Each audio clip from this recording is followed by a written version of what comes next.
There's this thing in mathematics that basically broke everything we thought we knew about math being perfect and complete. And when I say broke, I mean like imagine building a house for your entire life, getting to the roof, and then someone points out that one of the walls doesn't actually exist.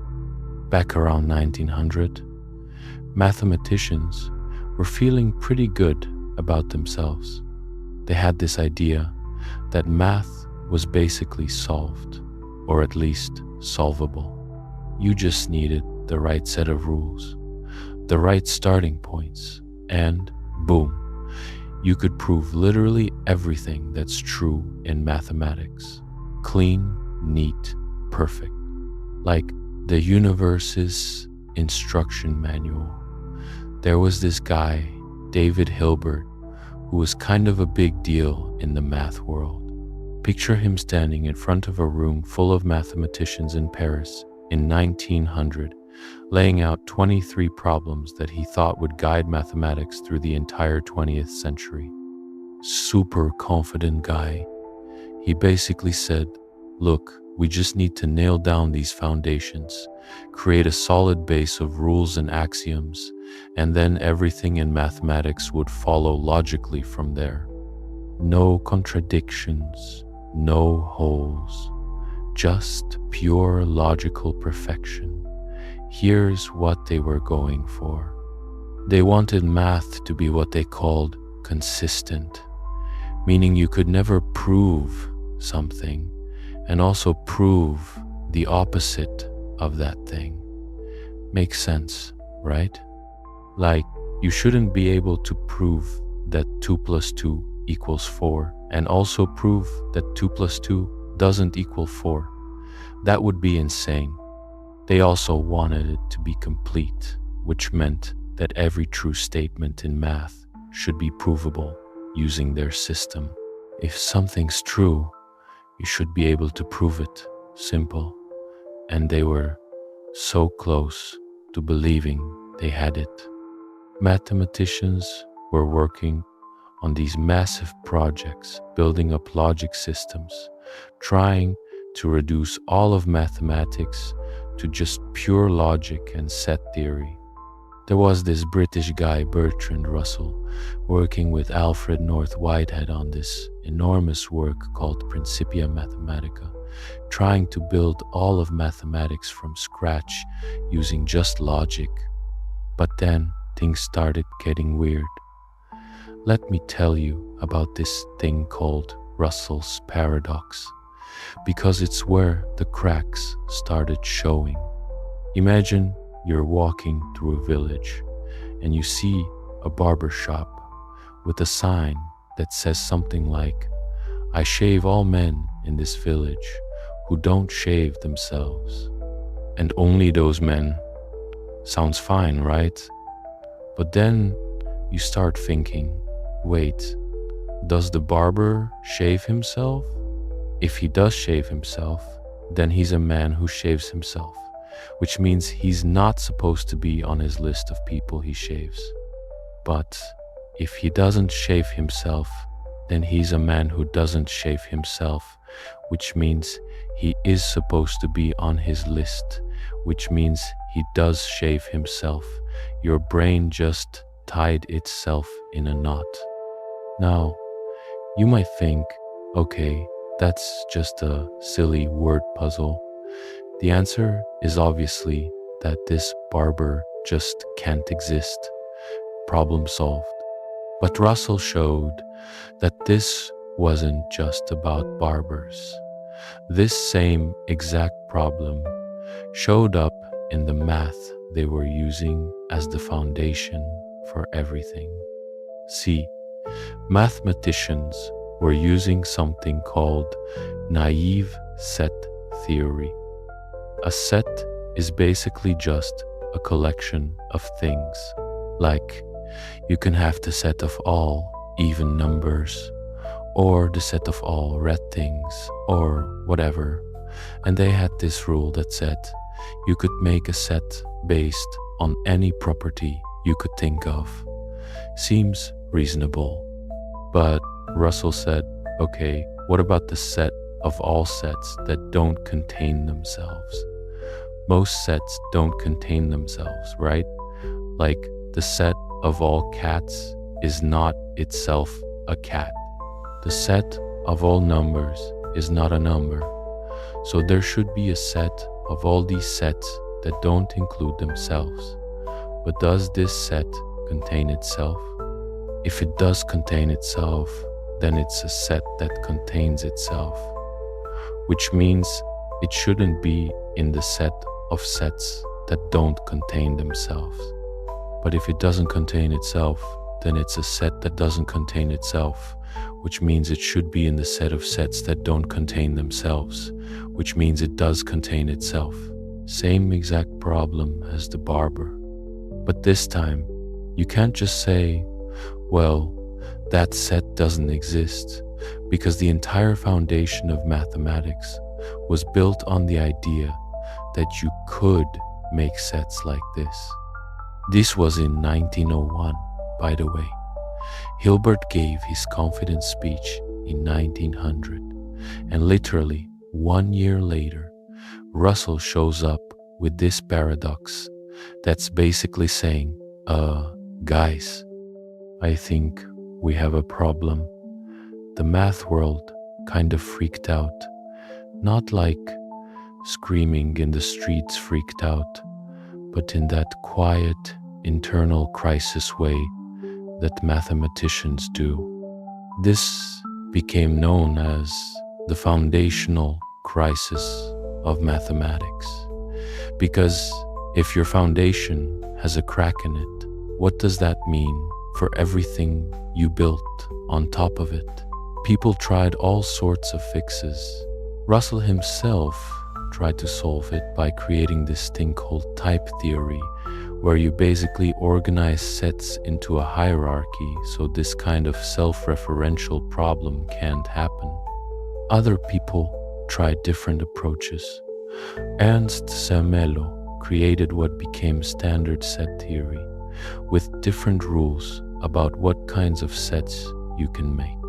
The idea was to keep most of the useful parts of set theory, but cut out the parts that led to paradoxes. And okay, these solutions kind of worked. They patched the immediate problem. Mathematicians could keep doing math without running into these contradictions. Everything seemed like it was going to be okay. But then came 1931. There was this young Austrian guy, Gddel, who was 25 years old, and he just absolutely demolished the dream. He proved something that's now called the incompleteness theorem, and it's probably one of the most mind-breaking things ever proven in mathematics. Here's what Gddel showed, and I'm going to try to explain this in a way that won't make your brain melt. He proved that in any mathematical system that's strong enough to do basic arithmetic, one of two things has to be true. Either the system is inconsistent, meaning you can prove contradictions in it, or it's incomplete, meaning there are true statements that you can never prove. Read that again. In any system strong enough to do basic arithmetic, you can never have both consistency and completeness. You have to pick your poison. Either your system is broken because it proves contradictions, or your system is incomplete because there are true things you can never prove. The way he did this was absolutely brilliant and kind of sneaky. He basically created a mathematical statement that says, this statement cannot be proven. It's like the mathematical version of this sentence is false. Think about what happens. If you can prove the statement, then what the statement says is false, which means it's not actually unprovable, which means your system just proved something false. That's bad. That means your system is inconsistent. But if you can't prove the statement, then what the statement says is true. It really is unprovable, which means you have a true statement that your system can't prove. That means your system is incomplete. Either way, you lose. And Gddel didn't just claim this was possible. He actually constructed these statements. He used this incredibly clever trick where he assigned numbers to mathematical symbols and statements, kind of like a code. This is called Gddel numbering. Then he showed that you could make statements about the numbers that were actually statements about the statements themselves. It's this wild self-referential loop that makes the whole thing work. The really crazy part is that this doesn't just apply to one particular system. This applies to any formal system that's strong enough to do basic arithmetic and meets a few reasonable conditions. Piano arithmetic, incomplete. Zermelo-Fraenkel set theory, incomplete. Any fancy new system you come up with, if it can do arithmetic, it's incomplete. Hilbert wanted to prove that mathematics was consistent using only basic, simple mathematical reasoning. Gödel's second incompleteness theorem showed that's impossible too. A system can't prove its own consistency. If your system is strong enough to prove it's consistent, then it's actually inconsistent. It's like a liar saying, "I never lie." The fact that they can say it proves it's not true. So where does this leave us? Well, it means that mathematics doesn't have the kind of perfect, complete foundation that people wanted. There's no theory of everything in math. There are always going to be true statements that slip through the cracks, things that are true but unprovable. Some people found this really disturbing. There are stories about mathematicians being genuinely upset when they learned about this. Like, imagine dedicating your life to building up mathematical knowledge and then finding out that there are inherent limits to what can be proven. There will always be questions that math can't answer, even though the answers exist. But here's the thing, and this is something that helps people sleep at night. In practice, this doesn't really matter that much. Mathematicians kept doing math. The statements that Gödel's theorem talks about, the unprovable ones, are super weird and artificial. They're constructed specifically to create this paradox.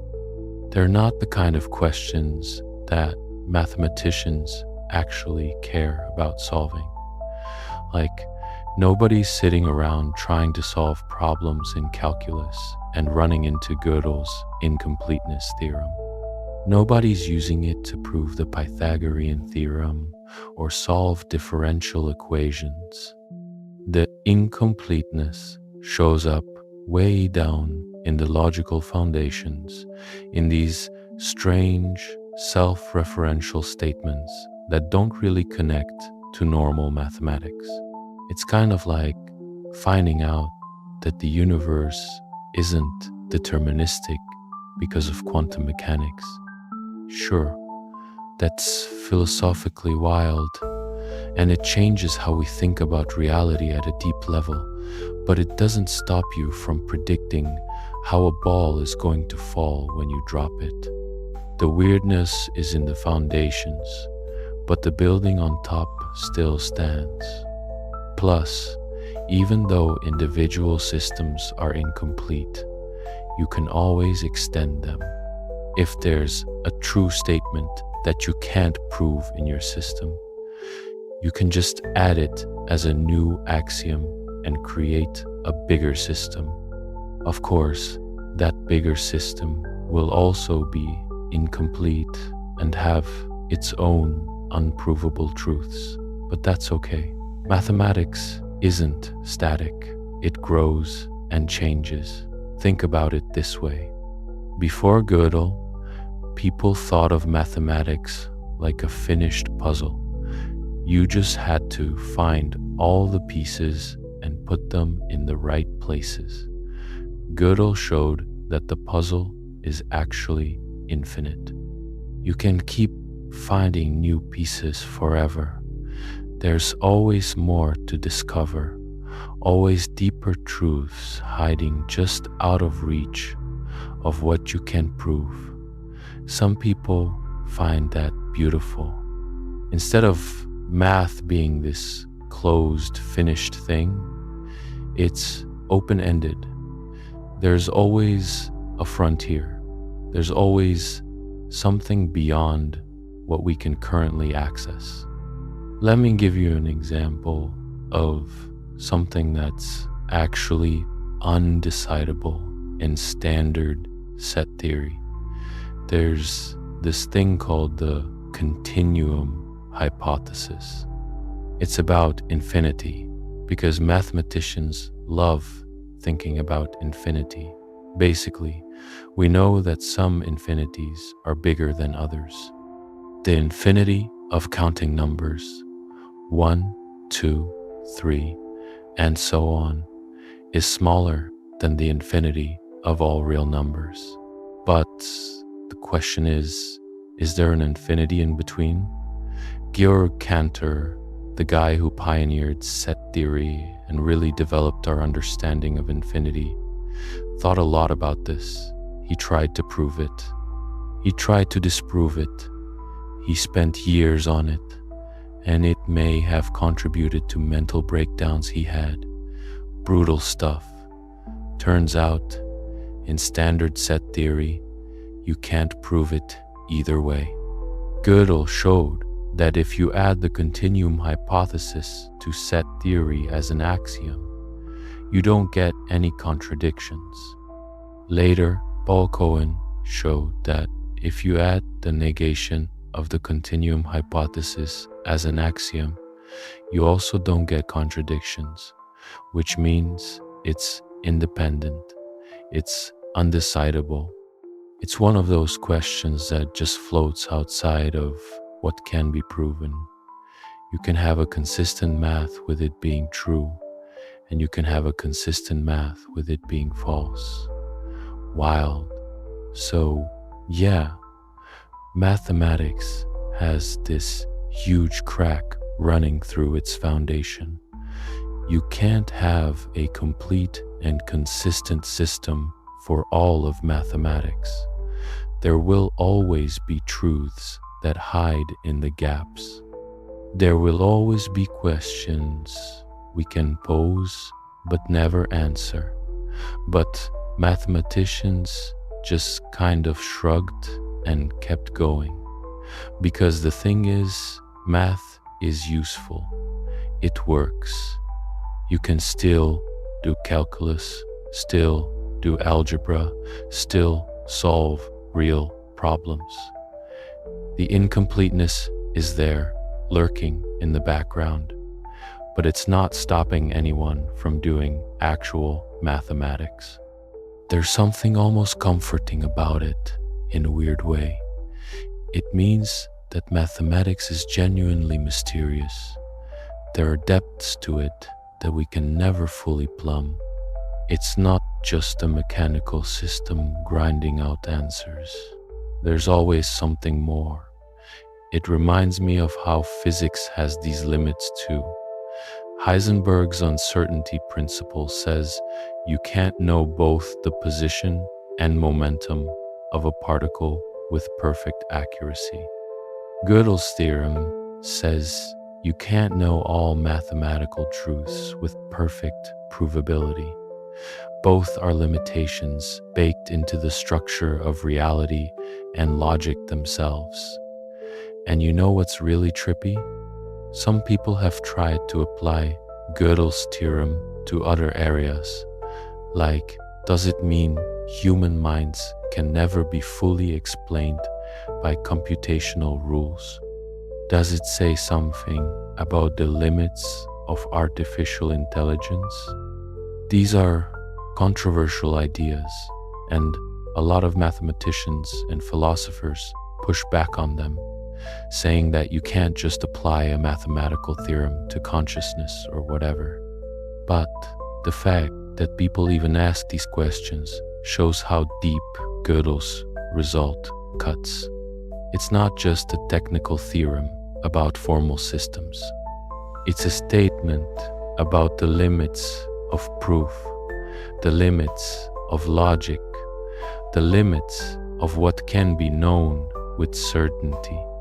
There's this funny thing where people sometimes use Gddil's theorem to argue against atheism or for mysticism or all sorts of things. And mathematicians are usually like, no, that's not what the theorem says. It's specifically about formal mathematical systems.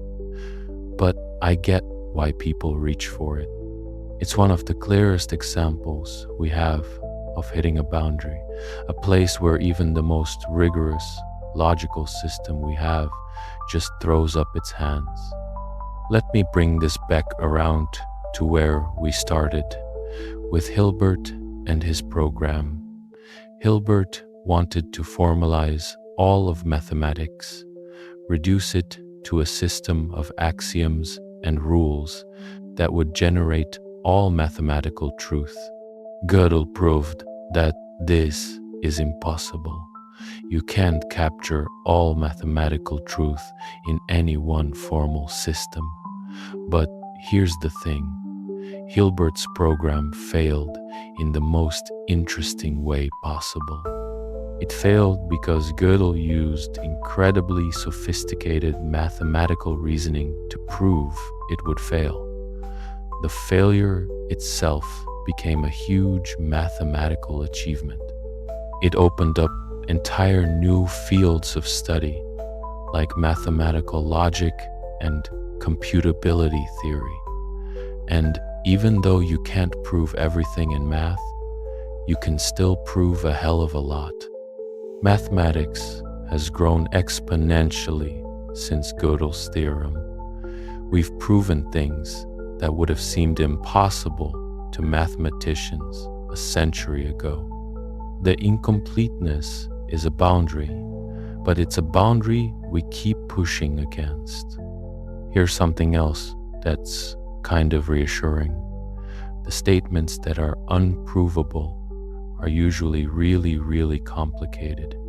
They're not simple, elegant questions. The Gddel sentence, the one that says this statement is unprovable, has to be constructed in this elaborate way, using Gddel numbering and self-reference. It's not a natural question that would come up in normal mathematical practice. So, if you're working on a math problem, you're probably not going to run into the incompleteness. You're not going to prove something and then discover that you also proved its opposite. The systems we use are consistent enough for practical purposes. And if you run into a question you can't prove, it's probably because it's hard, not because it's fundamentally unprovable. There's this great quote from Paul Cohen, the guy who worked on the continuum hypothesis. He said something like, even though we know there are limits to what we can prove, mathematics is still infinite and endlessly fascinating. The incompleteness doesn't close doors, it opens them. Every unprovable statement is an invitation to think deeper, to build new systems, to explore new mathematical territory. I think about it like this. Imagine you're exploring a vast landscape. Before Gddel, people thought that from any one spot, if you looked hard enough, you could see the entire landscape. Gddel showed that's not true. There are always parts of the landscape hidden from any one viewpoint, but that doesn't mean the landscape isn't real or that exploring it isn't worthwhile.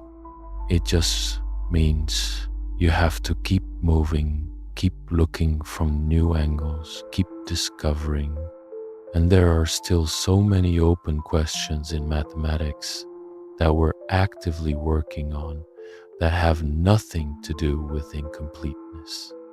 The Riemann hypothesis about prime numbers, the P versus NP problem about computation, the Navier-Stokes equations about fluid flow. These are questions we think are provable or disprovable. We just haven't figured out how yet. In fact, there's this whole list called the Millennium Prize Problems, 7 incredibly hard problems that the Clay Mathematics Institute will give you $1 million for solving. Only one has been solved so far, the Poincaré conjecture, by this Russian mathematician named Grigory Perelman, who then refused the money and basically became a recluse. But the point is, these problems are probably not undecidable. They're just hard, really, really hard. The incompleteness theorem doesn't mean math is broken. It means math is richer and stranger than we thought. It means there's always a next level, always another layer of depth to explore. Think about how this contrasts with something like, say, chess. Chess is a finite game with fixed rules. In principle, you could write down every possible chess game. It would take longer than the age of the universe, but it's theoretically possible.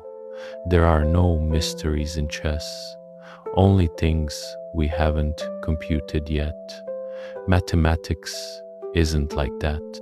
Mathematics is genuinely open-ended, even with fixed rules, even with axioms and logic. You can't exhaust it.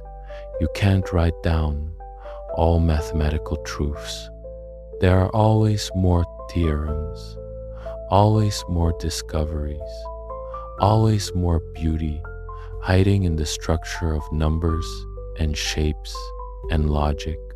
When I think about this late at night, I go back and forth between finding it disturbing and finding it comforting. Disturbing because it means there are things we can't know, truths that will always be out of reach. Comforting because it means mathematics is alive in a way, always growing, always evolving. And you know what else is wild? Gödel's proof itself is mathematical. It's a rigorous, logical argument. So in proving that mathematics is incomplete, Gddel used mathematics. The system is powerful enough to reveal its own limitations. That's almost poetic. There's this related result called Tarski's undefinability theorem that's also pretty mind-bending. It says that you can't define truth within a formal system using that same system.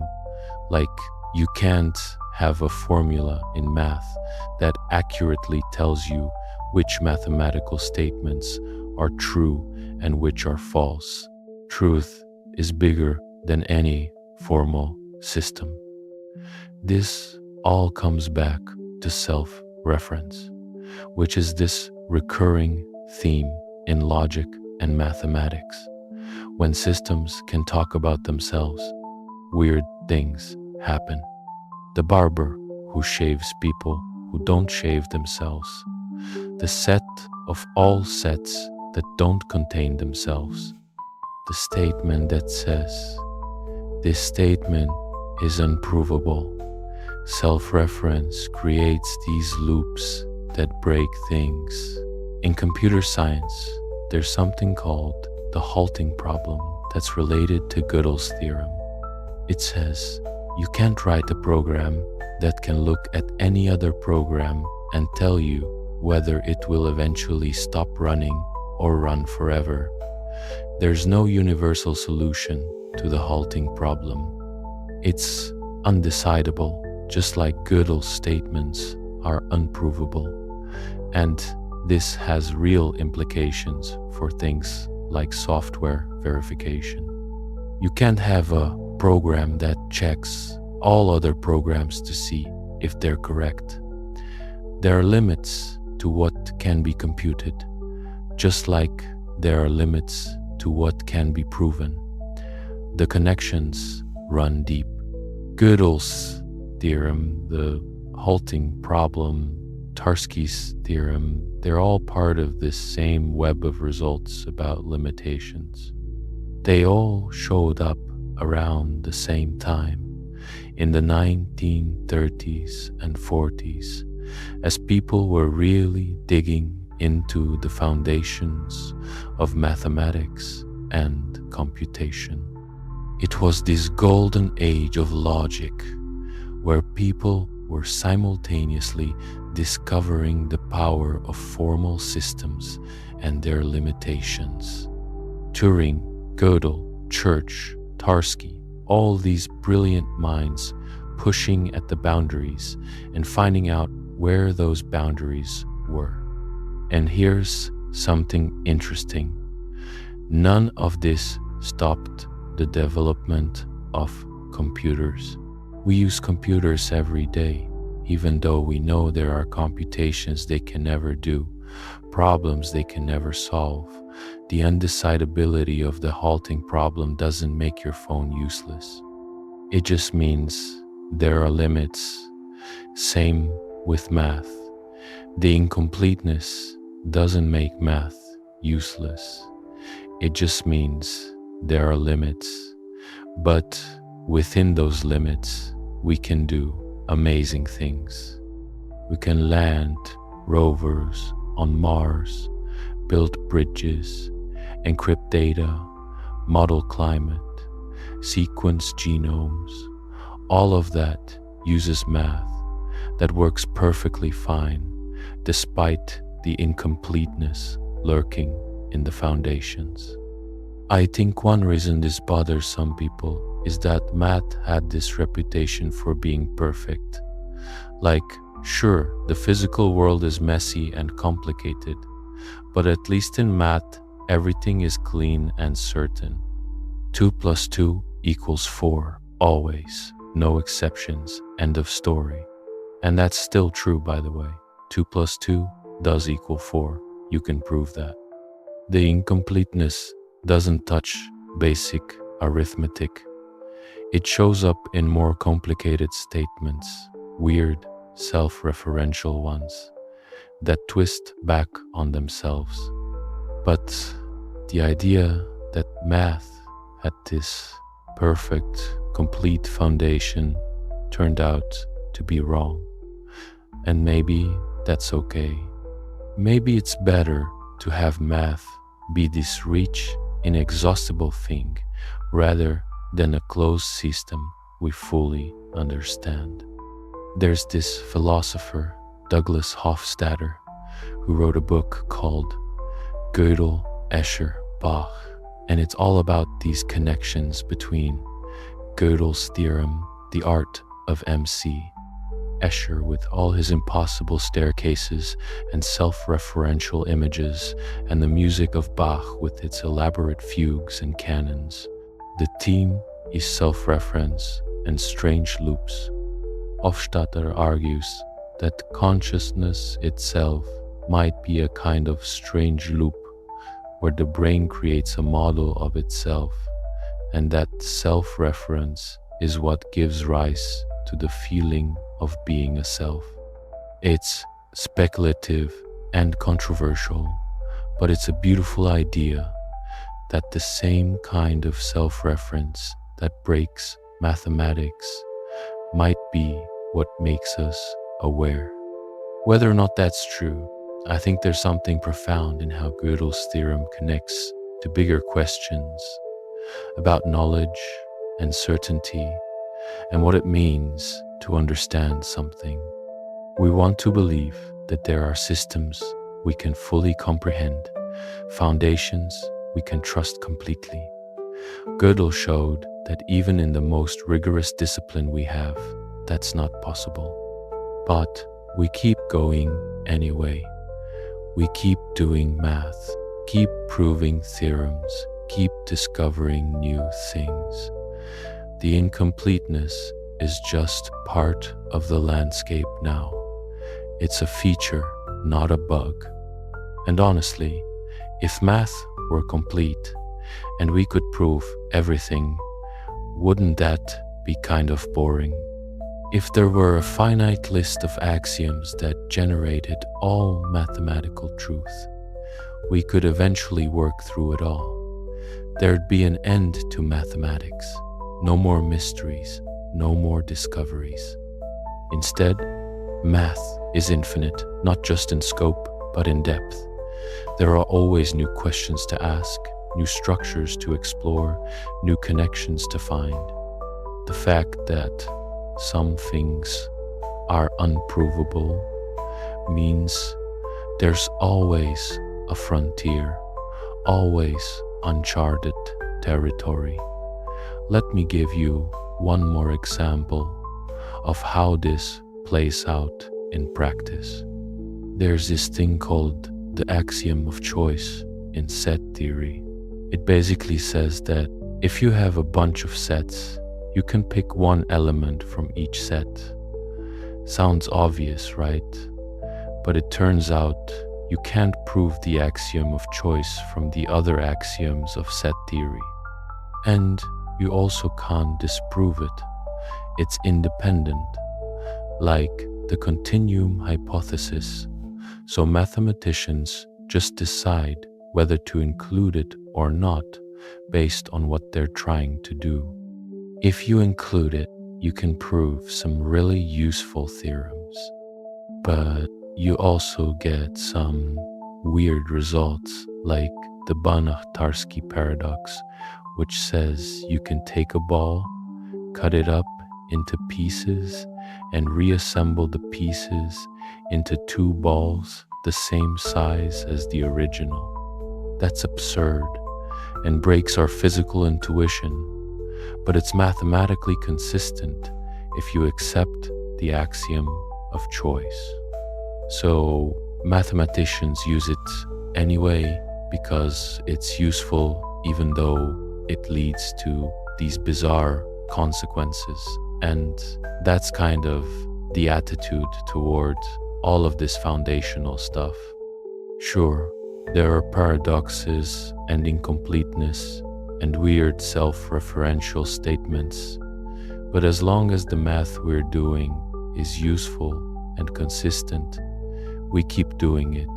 It's pragmatic in a way. We've accepted that mathematics doesn't have the perfect foundation we once hoped for. We've made peace with the fact that there are limits to what can be proven, and we've moved on to actually doing mathematics, building on the foundations we have, even if they're not perfect. There's something very human about that. We wanted certainty and perfection. We discovered we couldn't have them. We adjusted our expectations and kept going. That's basically the story of every field of human knowledge. When you think about it, physics thought it had everything figured out with Newton, then Einstein showed space and time are relative. Quantum mechanics showed reality is probabilistic at small scales. Chemistry thought atoms were indivisible, then we found protons and neutrons and electrons and quarks and who knows what else.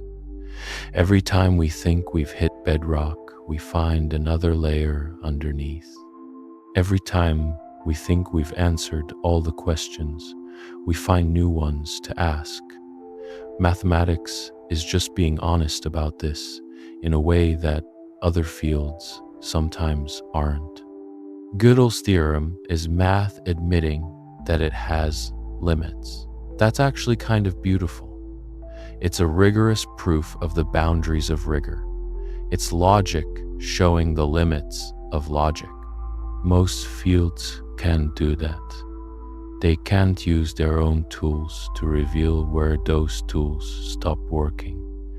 So when people ask me if I'm bothered by Gddil's incompleteness theorem, I usually say no. I find it fascinating.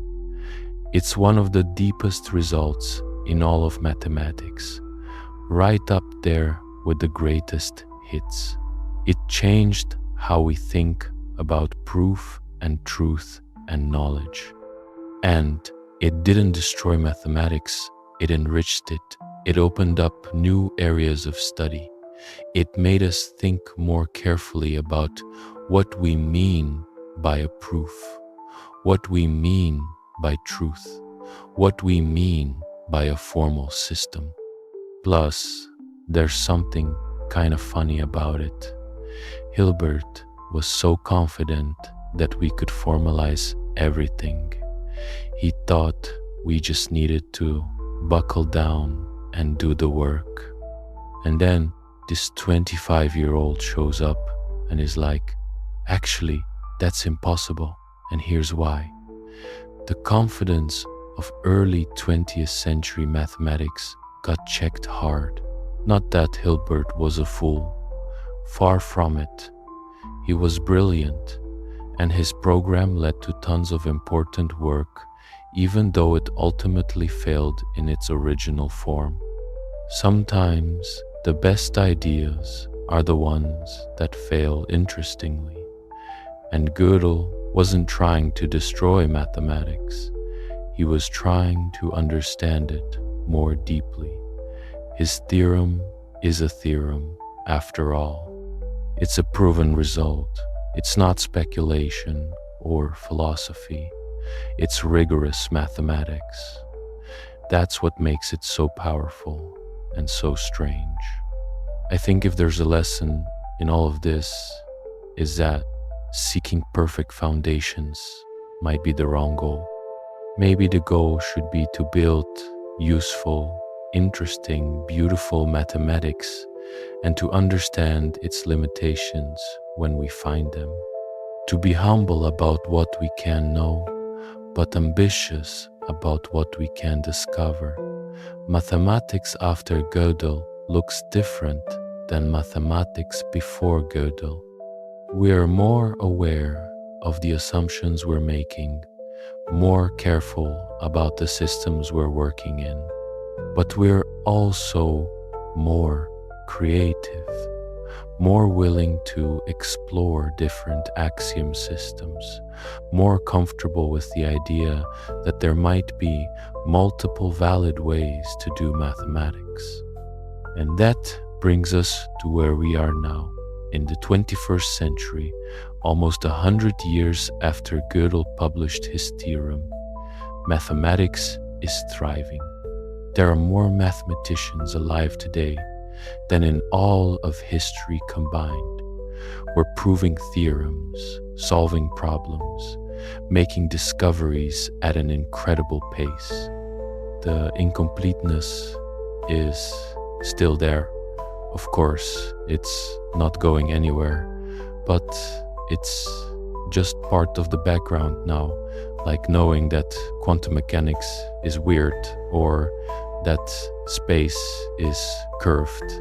It's one of those facts about reality that we've integrated into our worldview. There are still debates about what it all means. Philosophers argue about whether mathematical objects are real or just constructs. Mathematicians argue about which axioms to use. Computer scientists explore the boundaries of what can be computed. All of that is happening against this backdrop of knowing that there are limits. But within those limits, the possibilities are still endless.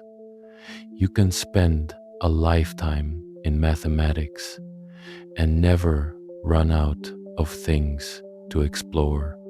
You can dedicate your career to one tiny corner of one subfield and still find depth and beauty and challenge.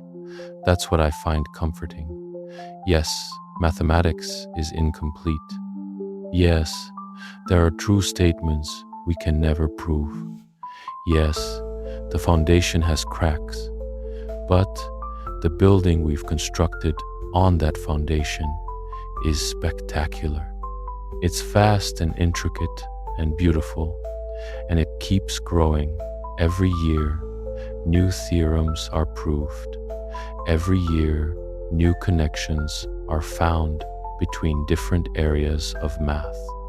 Every year, new applications are discovered that link mathematics to the real world in unexpected ways.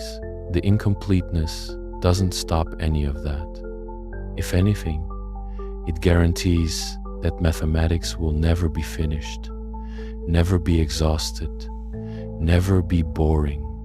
There will always be more to discover, always new frontiers to explore, always deeper questions to ask.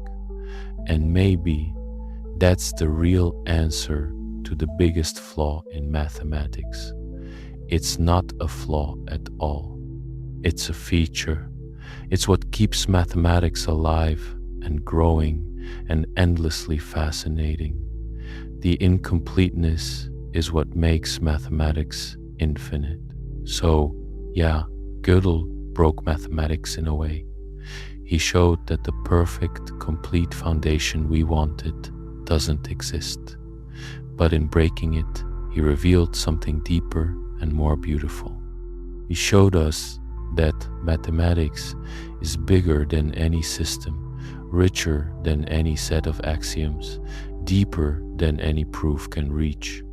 And when I think about that late at night, when I'm trying to fall asleep, I don't find it disturbing anymore. I find it kind of wonderful. We're exploring an infinite landscape with finite tools. We're trying to capture something that can't be fully captured. We're proving what we can and accepting what we can't. That's the human condition right there, applied to the most abstract and rigorous field we have. We're limited beings reaching for unlimited truth. We'll never get all of it, but the reaching itself, the exploring itself, the discovering itself, that's what matters. Mathematics is incomplete, but that means it's also unfinished. And as long as it's unfinished, there's always more work to do, more beauty to find, more truth to uncover. The flaw in mathematics turns out to be its greatest strength. So when people ask me what the biggest flaw in math is, I tell them about Gddell's incompleteness theorem. But I also tell them that it's not really a flaw.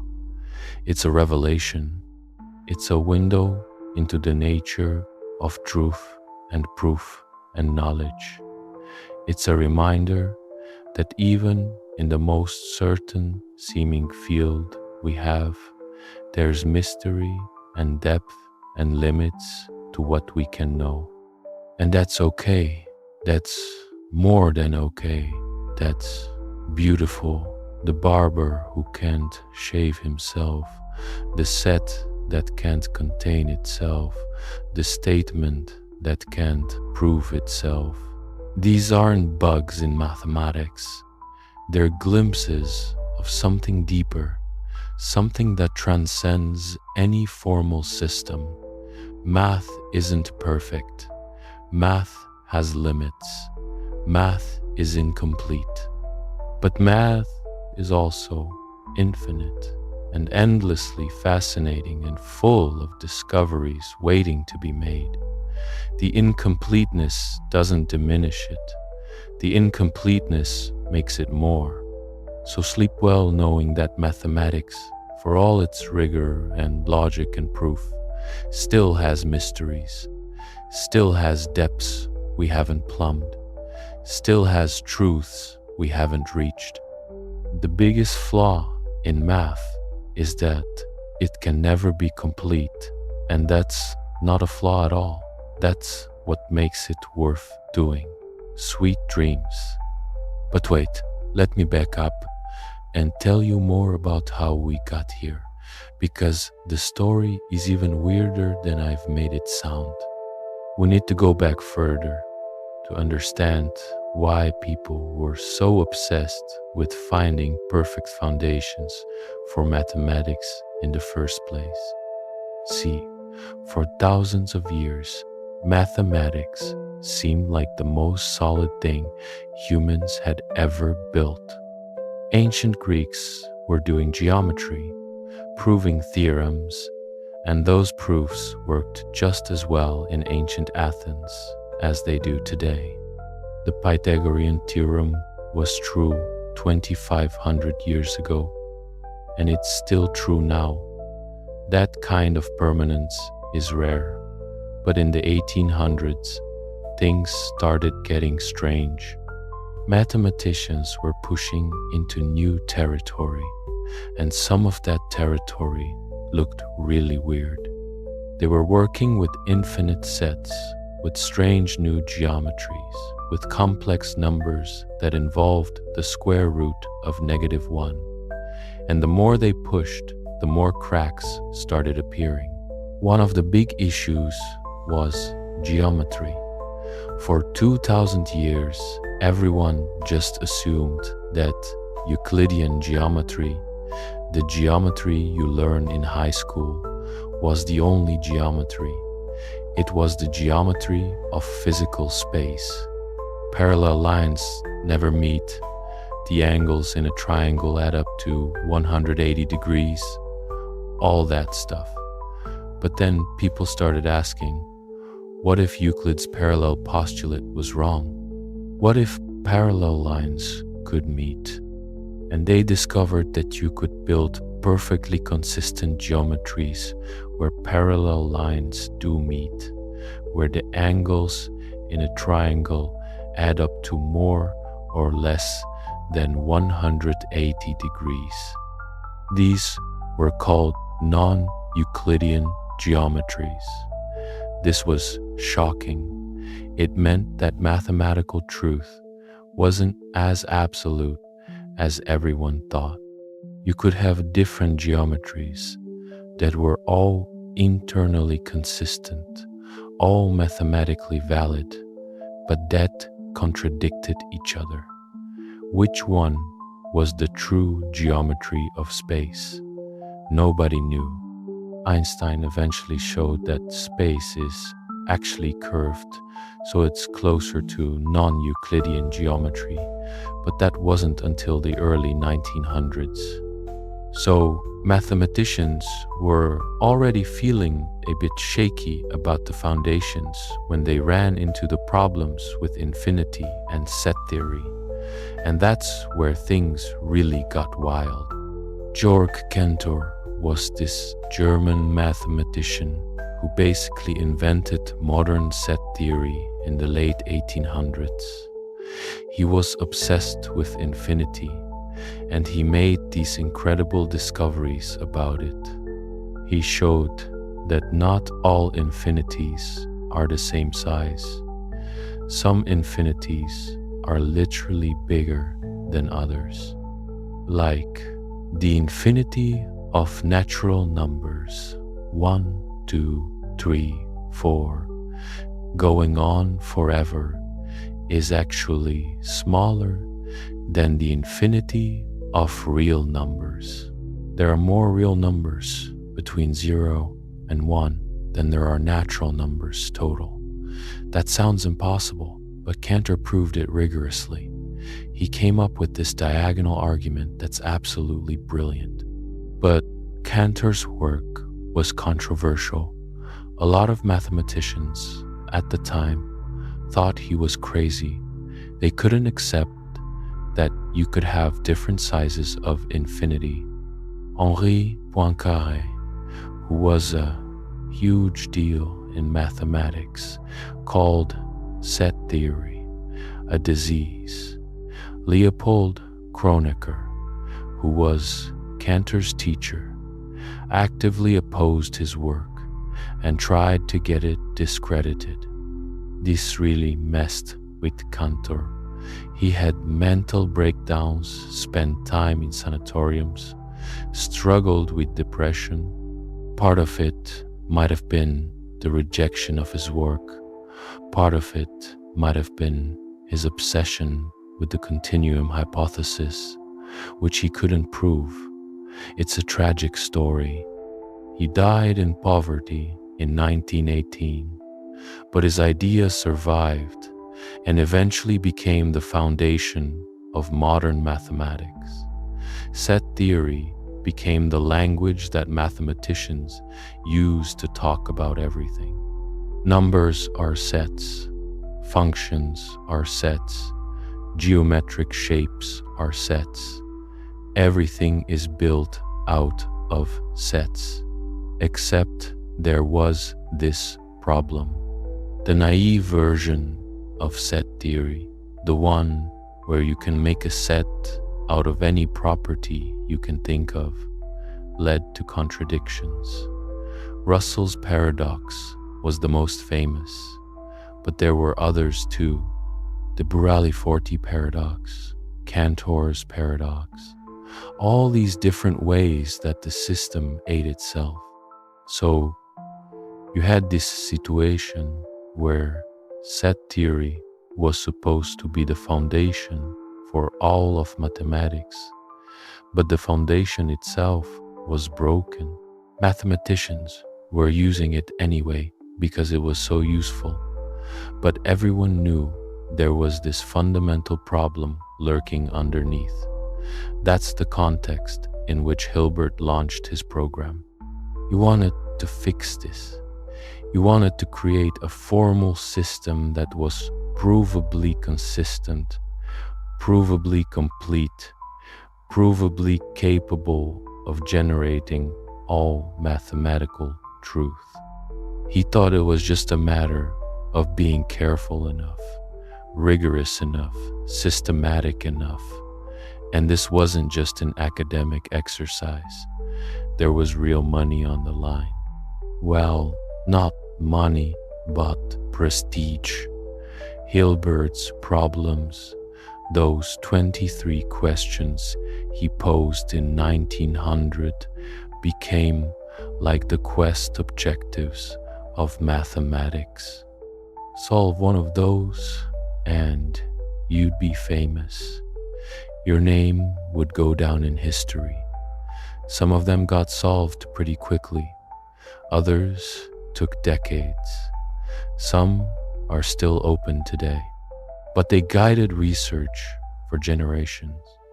And at the heart of Hilbert's program was this idea that you could formalize everything, make it all mechanical and certain and complete.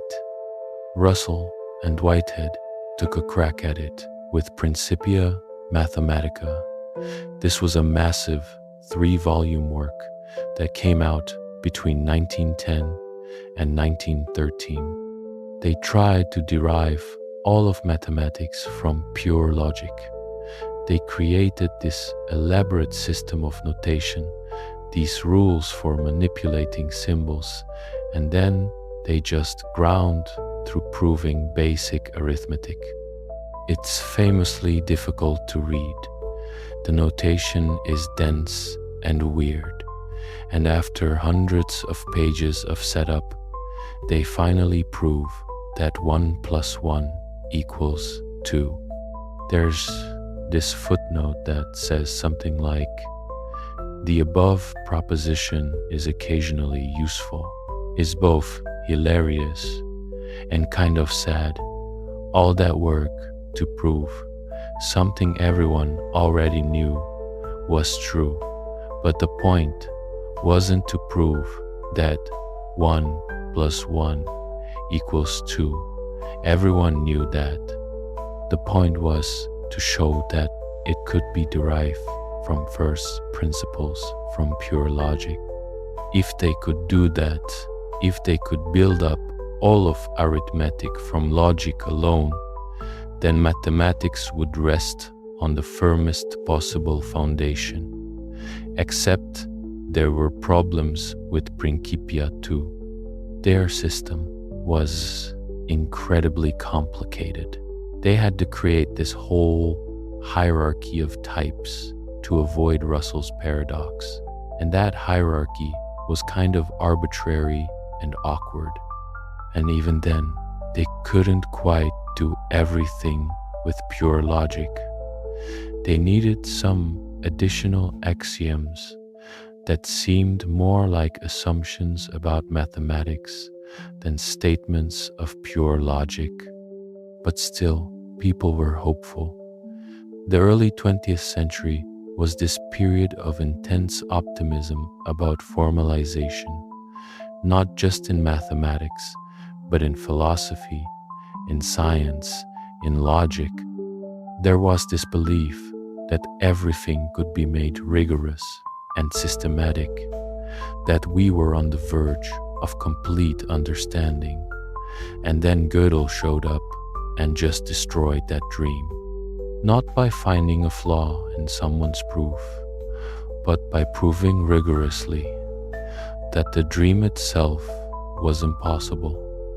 You can't have a complete and consistent formal system for arithmetic. Period. End of story. The first time Gddel presented his results was at a conference in Königsberg in 1930. He gave a talk, and apparently nobody really understood what he was saying. The implications didn't sink in right away. But there was one guy in the audience, John von Neumann, who was brilliant and who got it immediately. Legend has it that von Neumann cornered Gddel after the talk, and they had this intense discussion. Von Neumann realized right away that this killed Hilbert's program. He was so excited that he started working on the second incompleteness theorem himself, trying to prove that a system can't prove its own consistency. But then Gddel wrote to him and was like, "Yeah, I already proved that too." Von Neumann graciously stepped aside. Hilbert himself didn't really accept the result. He was in his late 60s by then, and he devoted his career to the idea that mathematics could be completely formalized. When he heard about Gödel's theorem, he supposedly said something dismissive, like it wasn't really a problem. He never fully came to terms with it. But the younger generation of mathematicians and logicians understood immediately this changed everything. The quest for perfect foundations was over before it really began. You couldn't have what Hilbert wanted. You had to settle for something less. Different people reacted in different ways. Some became formalists, saying that mathematics is just manipulating symbols according to rules and questions about truth and meaning don't really matter. Some became Platonists, saying that mathematical objects exist in some abstract realm independent of our formal systems, and incompleteness just shows the limits of formalization, not the limits of mathematical truth. Some became intuitionists, following the Dutch mathematician L.E.J. Brouwer, who had already rejected classical logic and said mathematics should only deal with things you can actually construct. The intuitionists were like, "See, we told you that classical mathematics was too liberal, too willing to assume things exist without constructing them." But most mathematicians just kind of shrugged and kept doing classical mathematics. Because the thing is, it works. Intuitionist mathematics is interesting but limited. You give up a lot of powerful tools if you only accept constructive proofs. Classical mathematics, even with its incompleteness, is way more productive. Let me tell you more about how Gddl's proof actually works, because it's genuinely one of the cleverest things anyone has ever done. The key insight is that you can encode mathematical statements as numbers. This is called Gddel numbering, and it's kind of like encryption. You assign a number to each symbol in your mathematical language. Like maybe 0 is assigned the number 2, the plus sign is assigned the number 3, the equal sign is assigned the number 5, and so on. Then you can encode whole statements as numbers by multiplying prime numbers raised to powers corresponding to the symbols. So a statement like 0 equals 0 might be encoded as 2 to the power of 2 times 3 to the power of 5 times 5 to the power of 2, which is some big number. The point is, every statement has a unique number, and you can decode the number back into the statement. Now, here's the clever part. Once you've encoded statements as numbers, you can make statements about the numbers that are actually statements about statements. You can talk about properties of these Gddel numbers, and what you're really doing is talking about properties of the mathematical statements they encode. Gddel constructed a statement that, when you decode what it's saying about numbers, is actually saying the statement with this Gddel number cannot be proved, and then he rigged it so that the statement is talking about its own Gddel number. So it's saying this statement cannot be proved. If you can prove it, then what it says is false, which means you've proved something false, which means your system is inconsistent. If you can't prove it, then what it says is true, which means you have a true statement you can't prove, which means your system is incomplete. The self-reference is crucial. It's the same kind of loop as "this sentence is false," or the barber who shaves people who don't shave themselves. But instead of being a paradox in language, it's a paradox in mathematics. Or rather, not quite a paradox, but a demonstration that the system can't capture all truths. The technical details are complicated. Gddl's original proof was like 40 pages of dense mathematical logic. He had to carefully set up the encoding, show that all the basic operations on numbers could be represented in the formal system, construct the self-referential statement, and then prove that it has the properties he claimed. But the basic idea, the insight that you can use numbers to talk about statements and thereby make statements that talk about themselves, that's the genius of it. It's using the power of mathematics against itself, in a way. The system is strong enough to represent its own syntax, and that strength becomes its weakness. There's something almost philosophical about this. Self-awareness creates problems. A system that can talk about itself runs into these loops and paradoxes. You see this in language with the liar's paradox. You see it in set theory with Russell's paradox. You see it in computation with the halting problem. And you see it in formal mathematics with Gddell's theorem.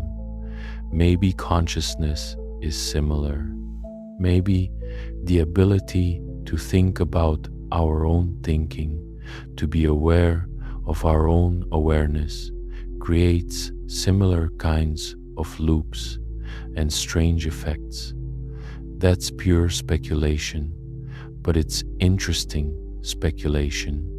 Anyway, the second incompleteness theorem, the one about consistency, is even more devastating in a way, because Hilbert's whole program was based on the idea that you could prove the consistency of mathematics using basic finitistic reasoning. Like, you might not be able to prove everything in mathematics, but at least you could prove that mathematics doesn't contradict itself. Gddel showed that's impossible too.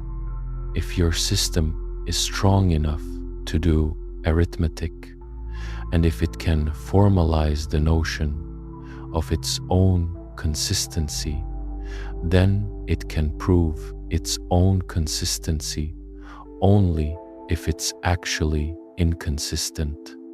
A consistent system can't prove it's consistent. This is wild. It means you can never be completely certain that the mathematics you're doing isn't going to suddenly spit out a contradiction. You can be pretty sure, because mathematicians have been doing math for thousands of years and haven't run into fundamental contradictions in the core systems. But you can't prove it. Well, you can prove the consistency of one system using a stronger system.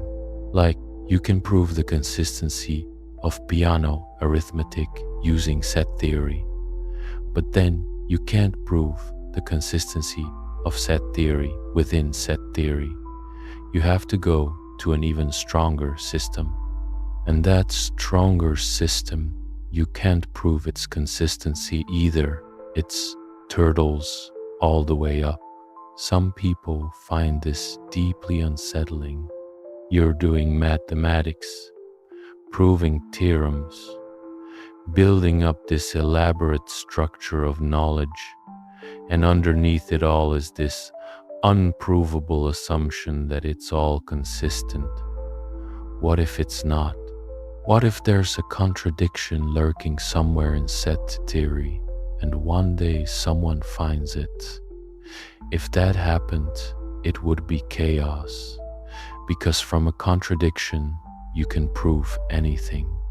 If you have both a statement and its negation, you can use the rules of logic to prove literally any statement you want. The whole system becomes meaningless. But most mathematicians aren't too worried about this.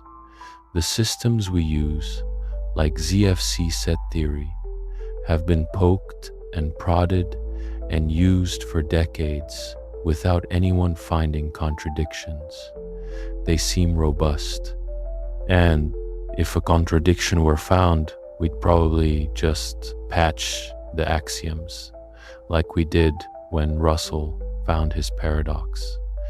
That's kind of what happened with set theory actually. Naive set theory led to contradictions, so Zermelo and Frankel created a new version with more careful axioms. ZFC set theory restricts what kinds of sets you can create in a way that avoids the known paradoxes. But here's the thing. We can't prove ZFC is consistent. We just assume it is and hope for the best. And so far, so good. Thousands of mathematicians use it every day and haven't broken it yet. That's not a proof, but it's pretty good evidence. There are some mathematicians who've tried to find simpler systems that might avoid these problems. There are alternatives to classical logic, like intuitionist logic or paraconsistent logic, that handle contradictions differently. There are alternative foundations for mathematics, like category theory or homotopy type theory, that might sidestep some of these issues, but none of them escape Gddel's theorem entirely. If your system is strong enough to do arithmetic and meets a few basic conditions, it's incomplete. That's just how it is. You can shuffle the deck, change the rules, but the fundamental limitation remains. And you know what's funny? Gddel himself was a Platonist. He believed that mathematical objects really exist in some abstract realm and that mathematicians discover them rather than invent them. For Gddel, the incompleteness theorem didn't mean mathematics was limited. It meant formal systems were limited. The math itself, the true mathematical reality that was complete, we just can't capture all of it in any one formal system. That's a philosophical position, not a mathematical one. You can't prove or disprove Platonism, but it's interesting that Gddel, who proved the limits of formal systems, still believed in a kind of mathematical truth beyond those systems. Other mathematicians are formalists. They think mathematics is just symbol manipulation, and there's no deeper meaning to it. For them, incompleteness is just a fact about which strings of symbols can be derived from which axiom systems. It's not profound, it's just technical. And then there are the intuitionists, who think mathematics should only deal with constructive objects and proofs. They reject certain classical principles, like the law of excluded middle, which says every statement is either true or false. For intuitionists, incompleteness is less of an issue because they already have a different, more restrictive notion of what counts as valid mathematics. These philosophical debates are still ongoing. There's no consensus on what mathematics really is, what mathematical objects are, whether math is discovered or invented. Gddell's theorem plays into these debates, but it doesn't settle them. Different philosophies interpret it in different ways. For most working mathematicians, though, these philosophical questions don't matter much day to day. They're interested in proving theorems, solving problems, discovering new mathematics. The philosophical foundations are something you might think about when you're teaching a foundations course, but they don't affect the actual practice of mathematics. And that's maybe the most important thing to understand about Gddell's theorem. It's a statement about the limits of formal proof systems, but mathematics is bigger than formal proof systems. Mathematicians use intuition, analogy, visualization, computation, all sorts of tools that aren't purely formal. A formal proof is just one way of justifying a mathematical statement. It's an important way, the gold standard in some sense, but it's not the only way mathematicians understand things, and the incompleteness doesn't touch those other ways of understanding. Like, you can have a geometric intuition for why something is true, even if the formal proof is complicated, or even if there's no formal proof at all in your particular system. You can compute examples and see patterns. You can draw pictures and get insights. This is why mathematicians weren't paralyzed by Gödel's theorem. It answered a specific question about formal systems, but it didn't stop the practice of mathematics. If anything, it opened up new areas to explore, new questions to ask about the relationship between truth and probability, between syntax and semantics. And there's this interesting thing where Gödel's theorem itself has been formalized and verified using computers. There are automated theorem provers that have checked Gödel's proof and confirmed it's correct. So we've used formal systems to verify a result about the limits of formal systems. That's kind of beautifully circular. There's also a whole field of study now around incompleteness and undecidability.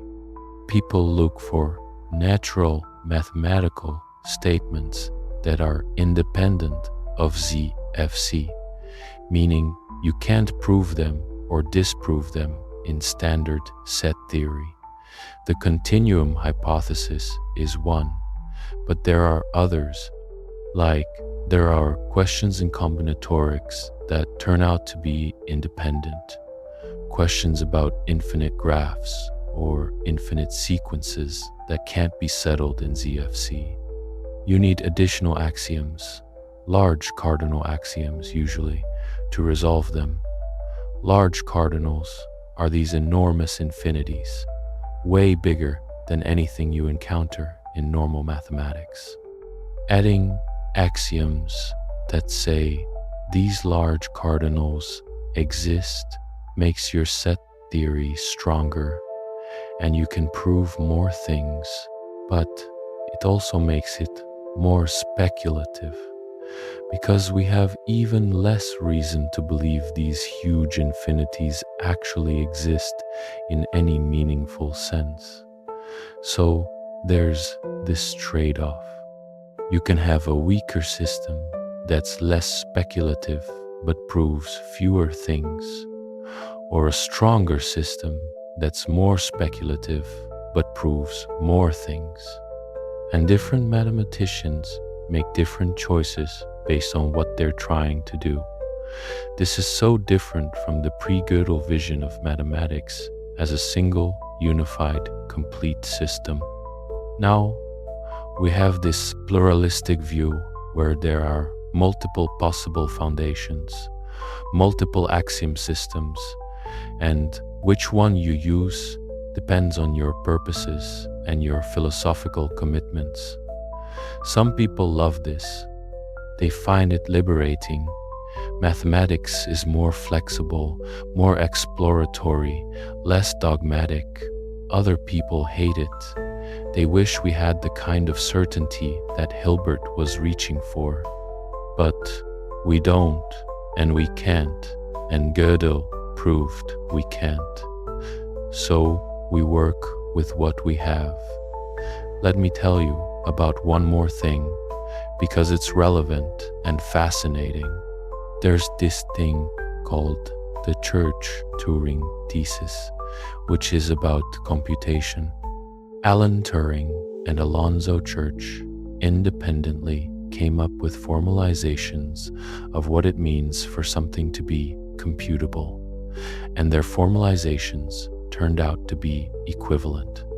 The thesis says that anything that can be computed by any physical process can be computed by a Turing machine, which is this abstract mathematical model of computation that Turing invented.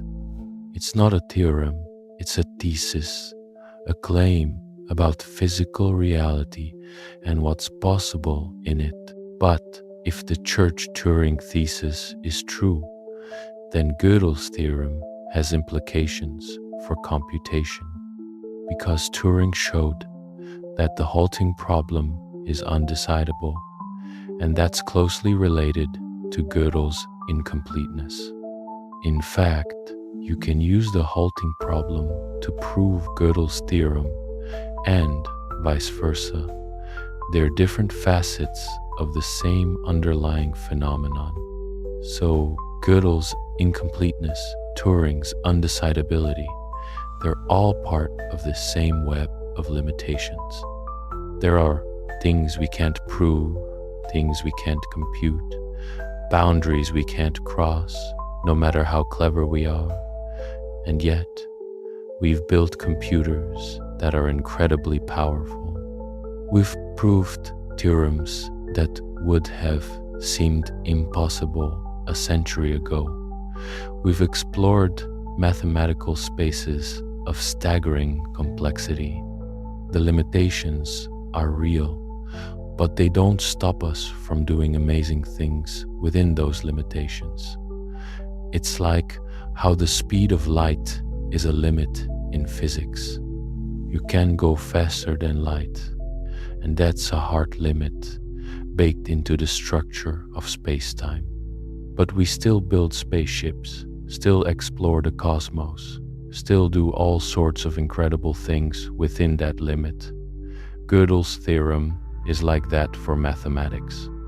It's a hard limit on what formal systems can do, but we still build mathematics, still explore mathematical spaces, still do all sorts of incredible things within that limit. And honestly, I think the limit makes it more interesting.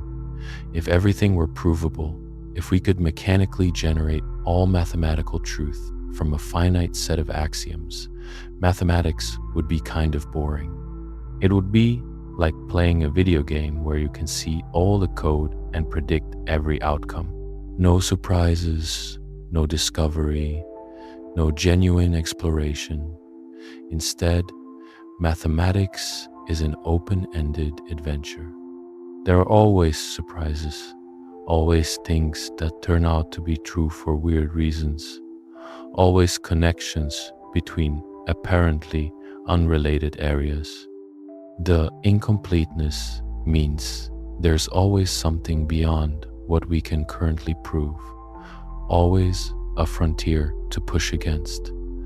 Think about how many mathematical breakthroughs have come from unexpected directions. Number theory uses complex analysis. Topology uses algebra. Geometry uses logic. Mathematics is this interconnected web where insights from one area can illuminate another area in ways nobody predicted. If mathematics were complete and mechanical, those connections would be less surprising. They'd just be derivable consequences of the axioms. But because mathematics is richer than any formal system, those connections are genuine discoveries. They tell us something about the structure of mathematical reality that we didn't know before. I'm using mathematical reality loosely here. I don't want to commit to any particular philosophy of mathematics, but whatever math is, whether it's discovered or invented, whether it's about abstract objects or just symbol games, It has this property of being endlessly surprising, and incompleteness is part of why there's also something poetic about mathematicians being in the same boat as everyone else. Like, physicists can't know everything about the universe because of quantum uncertainty and because we can't see beyond the cosmic horizon. Biologists can't know everything about life because evolution is contingent and historical. Psychologists can't predict human behavior perfectly because brains are chaotic systems, and mathematicians, for all their rigor and logic, can't prove everything in mathematics.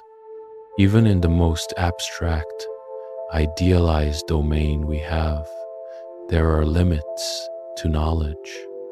That's almost comforting in a way.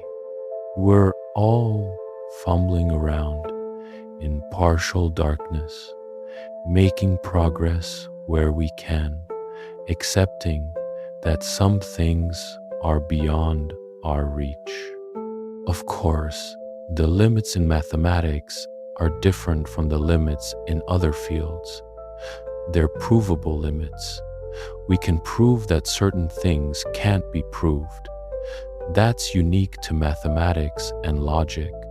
In physics, we suspect there are limits, but we can't prove there are limits in the same rigorous way. But still, there's something human about hitting those limits and just carrying on anyway. Mathematicians know their systems are incomplete, and they do mathematics anyway. They know they can't prove consistency, and they assume consistency anyway. They know there are true statements beyond their reach, and they prove what they can reach anyway. That's pragmatism, or faith, or maybe just stubbornness, but it works.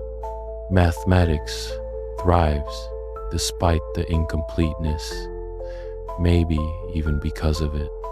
Okay, let me tell you a few more stories about people's reactions to Gddell's theorem over the years, because they're illustrative of how this result has filtered through mathematics and philosophy. There's this famous exchange between Gddel and Einstein.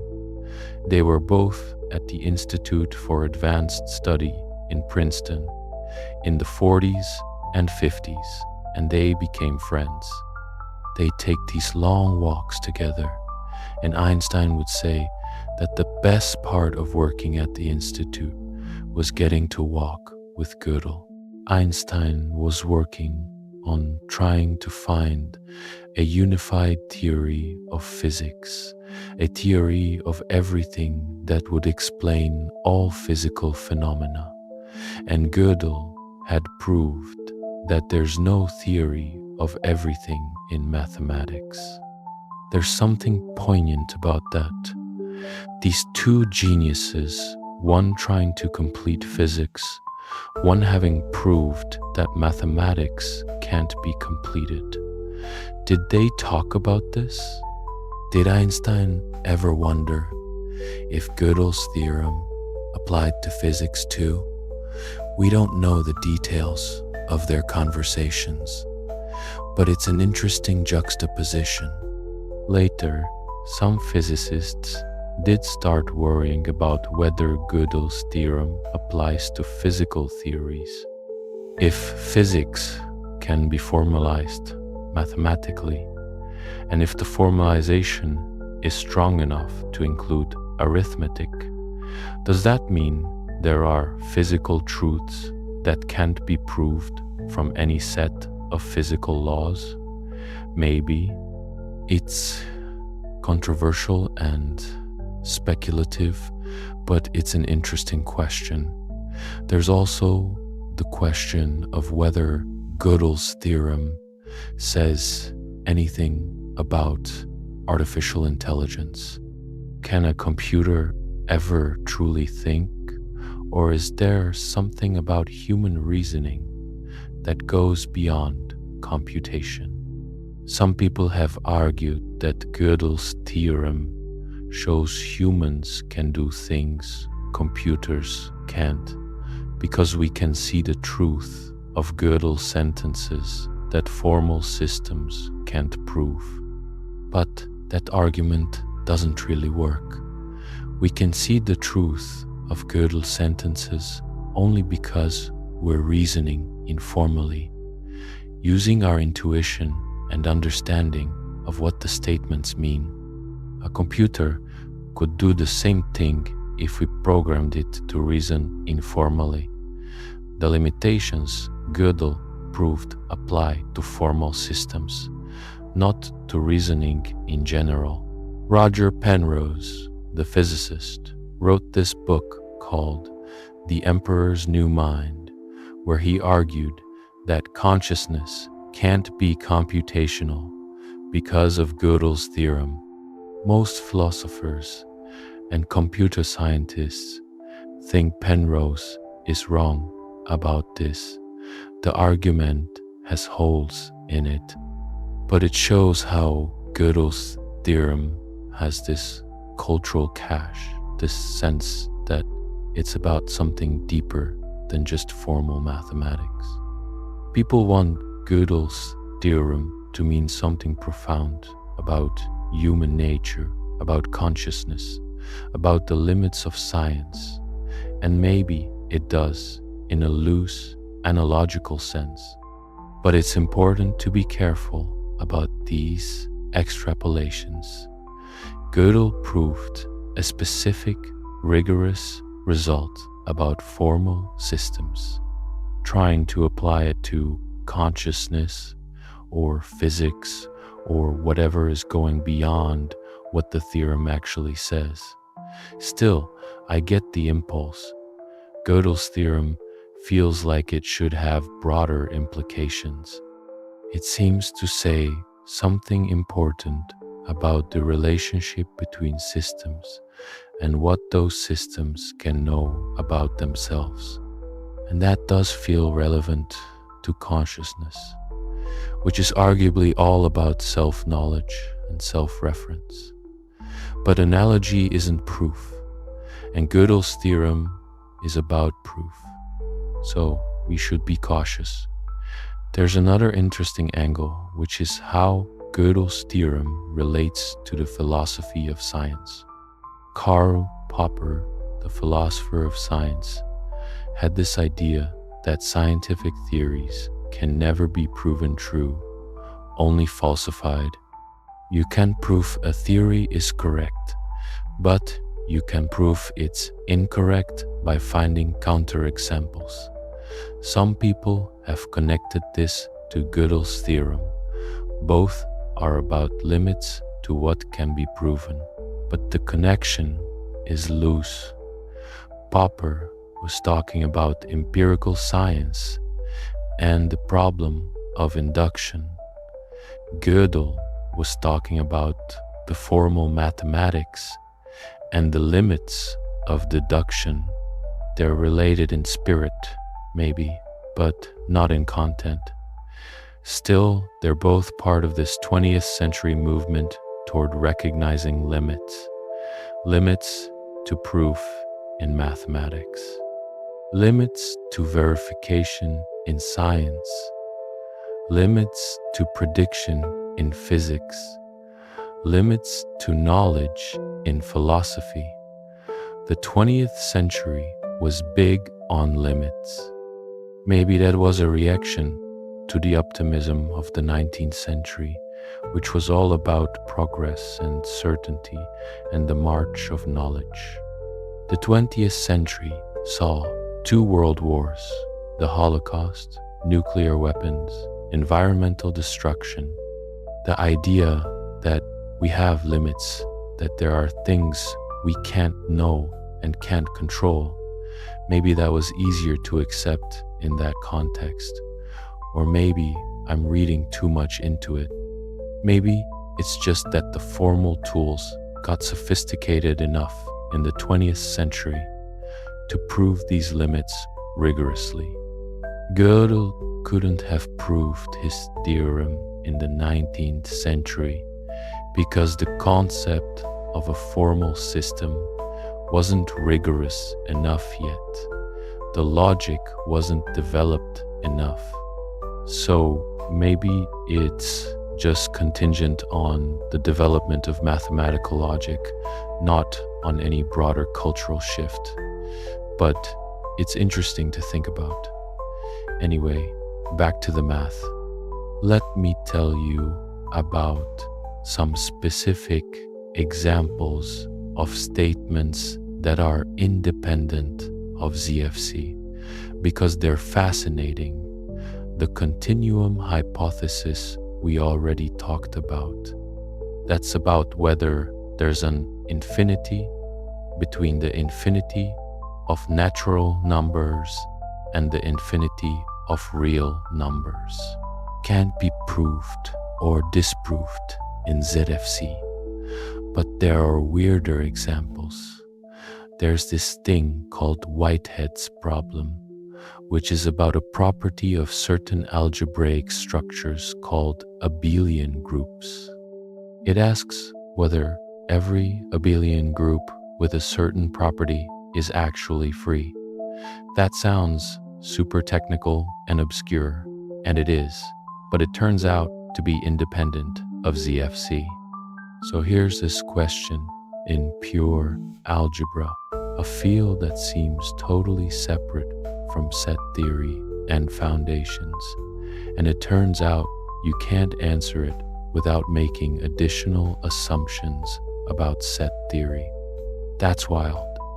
It shows how deep the incompleteness goes, how it touches even seemingly unrelated areas of mathematics. There's also the question of whether there exist non-measurable sets. This is about measure theory, which is the mathematical study of size and volume. Can you have a set that doesn't have a well-defined size? In ZFC, with the axiom of choice, yes. You can construct these pathological sets that can't be measured, but if you drop the axiom of choice, you might not be able to construct non-measurable sets. Or if you add certain other axioms, you can prove all sets are measurable. So whether non-measurable sets exist depends on your axioms. It's not an absolute mathematical fact. It's relative to your foundation. This bothers some people. They want mathematical truth to be absolute, not relative to axiom systems. But Gödel's theorem tells us we can't have that. Mathematical truth, at least the mathematical truth we can access through formal systems, is always relative to our assumptions. Of course, some truths are absolute in the sense that they're provable in every reasonable system. Like 1 + 1 = 2 is true in any system that includes basic arithmetic. The Pythagorean theorem is true in Euclidean geometry, no matter how you formalize it. Those kinds of truths are robust across different foundations. But other truths, especially those involving complicated set theoretic assumptions or large infinities, those can depend on your axioms. And Gödel's theorem guarantees that there will always be statements like that. Statements whose truth depends on assumptions you can't prove. It's kind of like how in physics, some quantities are absolute and some are relative. The speed of light is absolute. Everyone measures the same value. But velocities are relative. They depend on your reference frame. Similarly, in mathematics, some truths are absolute across systems, and some are relative to your axiom system. This pluralistic view of mathematics is now pretty standard. Most mathematicians accept that there isn't one true set of axioms, one right foundation. There are different foundations for different purposes, and which one you use depends on what you're trying to do. But this is all pretty recent, historically speaking. Before Gddel, people really did think there would be one true foundation. Russell and Whitehead thought they were building it with Principia Mathematica. Hilbert thought he was going to prove it was consistent. Gddel showed that dream was impossible. And you know what's really interesting? Gödel's proof technique, the whole idea of encoding statements as numbers and using self-reference, that became a tool in its own right. It's now used all over logic and computer science. The halting problem proof uses a similar diagonal argument. Tarski's theorem about the undefinability of truth uses self-reference.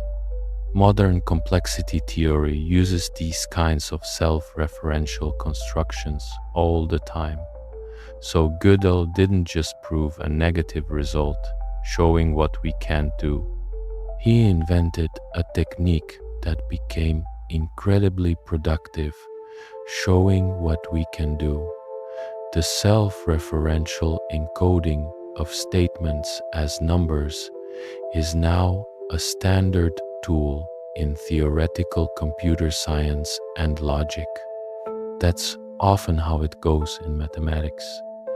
A result that seems purely negative, purely about limitations, opens up new techniques and new areas of study. The incompleteness theorem launched modern logic as a field. It made people think carefully about the relationship between syntax and semantics, between provability and truth. Before Gddel, those distinctions were fuzzy. After Gddel, they became sharp and precise. And that precision enabled a whole new level of rigor in studying formal systems. It's similar to how Russell's paradox, even though it was a crisis at the time, led to the development of modern set theory. The crisis forced mathematicians to be more careful, more rigorous, more systematic, and that led to better mathematics. Maybe that's a general pattern. Crisis leads to clarity. Paradox leads to precision. Limits lead to new understanding. Or maybe that's just me being optimistic, but I do think there's something to it. The biggest advances in mathematics often come from grappling with paradoxes and limits, not from straightforward progress. All right, let me wrap this up because I could go on forever and we're getting pretty deep into the weeds here. The biggest flaw in mathematics is that it's incomplete. You can't have a formal system that's both consistent and complete for arithmetic and beyond. There will always be true statements that can be proved. There will always be questions that slip through the cracks. But that's not really a flaw. It's a feature of how logic and self-reference work. It's a deep fact about the nature of proof and truth, and it's what makes mathematics infinite and endlessly fascinating. We've been doing mathematics for thousands of years, and we'll keep doing it for as long as humans exist. The incompleteness doesn't stop us. It just reminds us that we're exploring something bigger than any system we can build, something that always has more depth to reveal. And maybe that's the right note to end on. Mathematics is a journey, not a destination. There's no final theorem, no ultimate foundation, no complete system. There's just the ongoing process of discovery, of proving what we can, of pushing against the limits. Gddel showed us where some of those limits are, but he also showed us that within those limits, there's infinite room to explore. The incompleteness is what keeps mathematics alive. So sleep well, knowing that mathematics, for all its rigor and certainty, still has mysteries, still has truths beyond our reach, still has beauty in its brokenness. The flaw in math is what makes math worth doing. Good night, actually, wait. There's more I should tell you about, because the story of incompleteness connects to so many other fascinating things in mathematics and beyond. Let me talk about what happened to the main characters in this story after Gddel published his theorem, because their lives are interesting and sometimes tragic. Kurt Gddel himself had a complicated life. After proving the incompleteness theorems in 1931, he kept working on logic and foundations. In 1940, he proved another major result about the continuum hypothesis, showing that you can't disprove it from the standard axioms of set theory. This was half of the answer about its independence. The other half came later from Paul Cohen. Gddel left Austria in 1940, right before things got really bad with World War II. He ended up at the Institute for Advanced Study in Princeton, where he spent the rest of his career.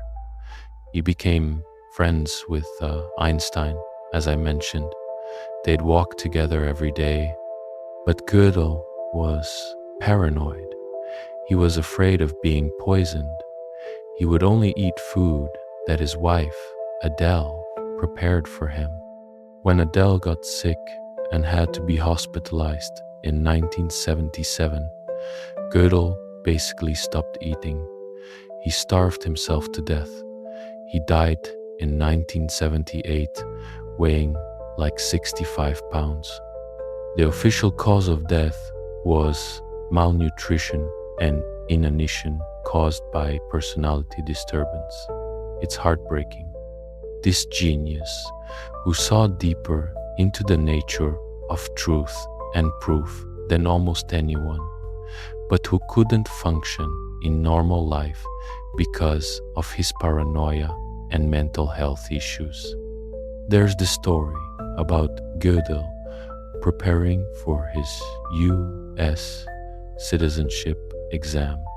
He was studying the Constitution and he found what he thought was a logical inconsistency in it, a loophole that could allow the U.S.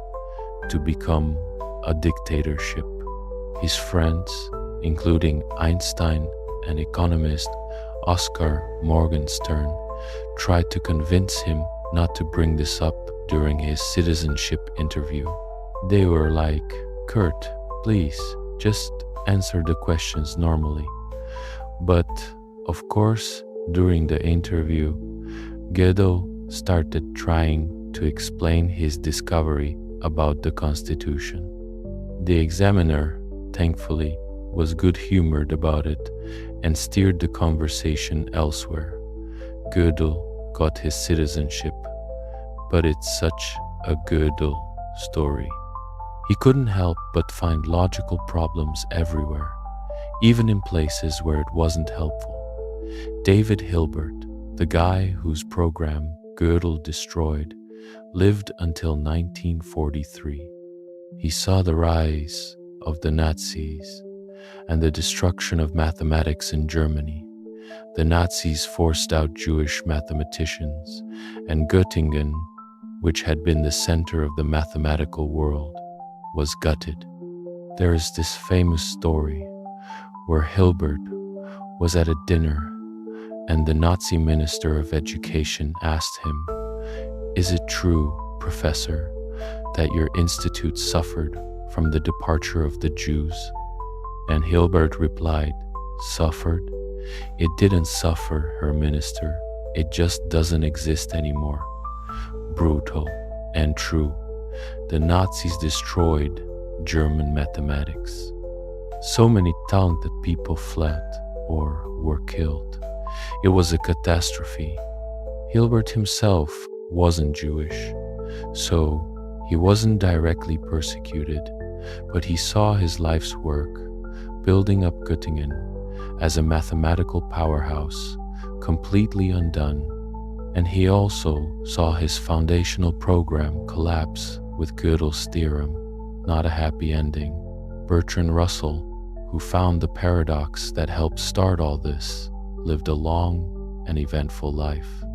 He was politically active, anti-war, spent time in prison for his pacifist activism. He wrote philosophy, wrote about education, wrote about politics. He won the Nobel Prize in Literature in 1950. He died in 1970 at age 97. Russell never fully came to terms with Gödel's theorem, from what I understand.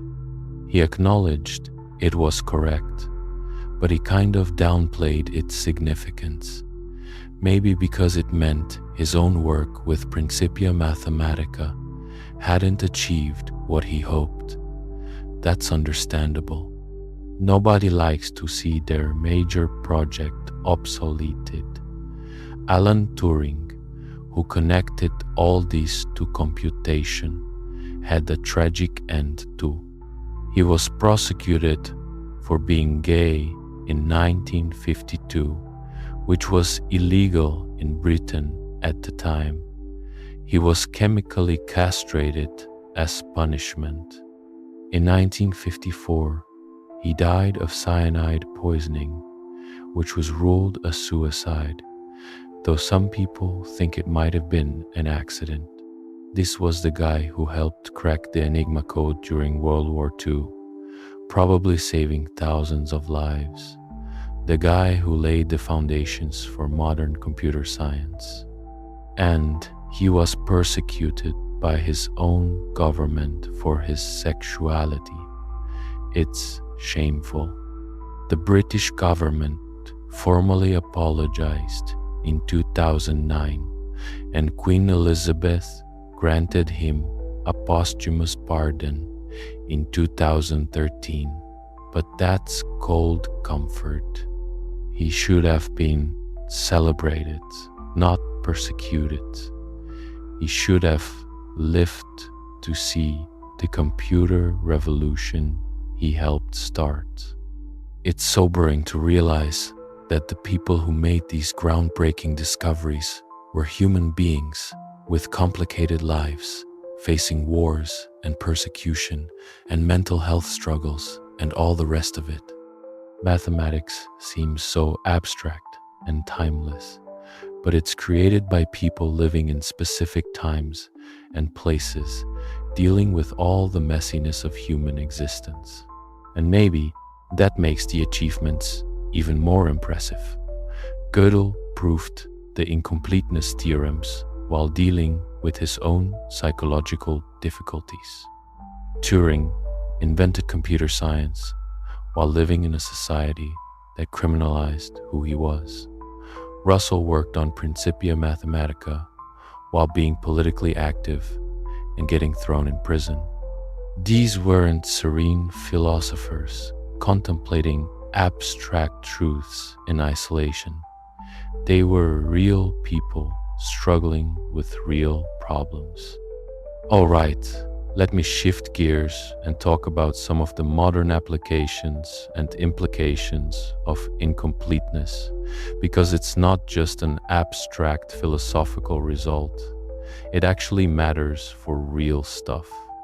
In computer science, the halting problem is directly related to Gödel's theorem.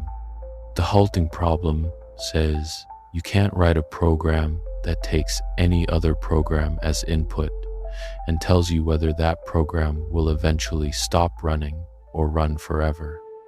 This has practical implications. It means you can't have a perfect bug checker for software. You can't write a program that will analyze any other program and tell you whether it's correct or has bugs. There are limits to what automated verification can do. Of course, in practice, we do software verification all the time. We write programs that check other programs for specific kinds of errors. But there's no universal solution. There will always be bugs that slip through, always programs whose behavior we can't fully predict. This is why software is still hard and why debugging is still a major part of programming. If we could solve the halting problem, we could automate away a lot of that difficulty, but we can't, provably can't, and that's related to Gödel's incompleteness. There are also implications for artificial intelligence and machine learning. Some people have worried that Gödel's theorem means there are things humans can do that AI never could. But that's probably not right. Humans are subject to the same limitations. We can't prove unprovable things any more than machines can. What humans can do is reason informally, use intuition, make leaps that aren't purely logical, and we can program machines to do that too in principle. So Gödel's theorem probably doesn't create a hard barrier between human and artificial intelligence, but it does tell us something about the limits of any intelligent system. Whether it's a human brain or a computer, if it's using formal logic to prove things, it will run into the same incompleteness. There will always be truths beyond its reach. That's interesting from a philosophical perspective. It suggests that perfect knowledge, perfect understanding, might be impossible in principle, not because we're not smart enough, but because the structure of logic itself has these limits. In physics, there's an ongoing debate about whether Gödel's theorem applies to physical theories. If you have a theory of everything in physics, a set of equations that describes all physical phenomena, can you formalize it mathematically? And if so, does it run into incompleteness? Stephen Hawking talked about this. He initially thought we might find a complete theory of physics, but later he invoked Gödel's theorem and suggested maybe we can't. Maybe there are physical truths that can't be derived from any set of equations, but other physicists push back on this. They argue that Gödel's theorem is about formal systems, and physical reality isn't a formal system. The equations we use to describe physics are formal, but the reality itself isn't. So maybe the incompleteness applies to our descriptions, not to reality itself. This gets super philosophical fast. What's the relationship between mathematical models and physical reality? Are the models just tools, or do they capture something real about the universe? If they're just tools, then incompleteness might not matter. If they're supposed to be complete descriptions, then incompleteness might be a problem. I don't think anyone knows the answer. It's one of those questions at the intersection of physics, mathematics, and philosophy that doesn't have a clear resolution yet, but it's fun to think about. In biology, there are questions about whether living systems can be fully described mathematically. Can you write down equations that fully capture what life is, how organisms develop, how evolution works? Or are there inherent limits to mathematical description of biological systems? Some people invoke Gödel's theorem here too. They argue that life involves self-reference and self-reproduction, and that might create the same kind of logical loops that lead to incompleteness. But again, this is speculative. It's not clear that biological self-reference is the same thing as logical self-reference. Still, it's interesting to think about. Biology is this endlessly complex, messy, contingent thing.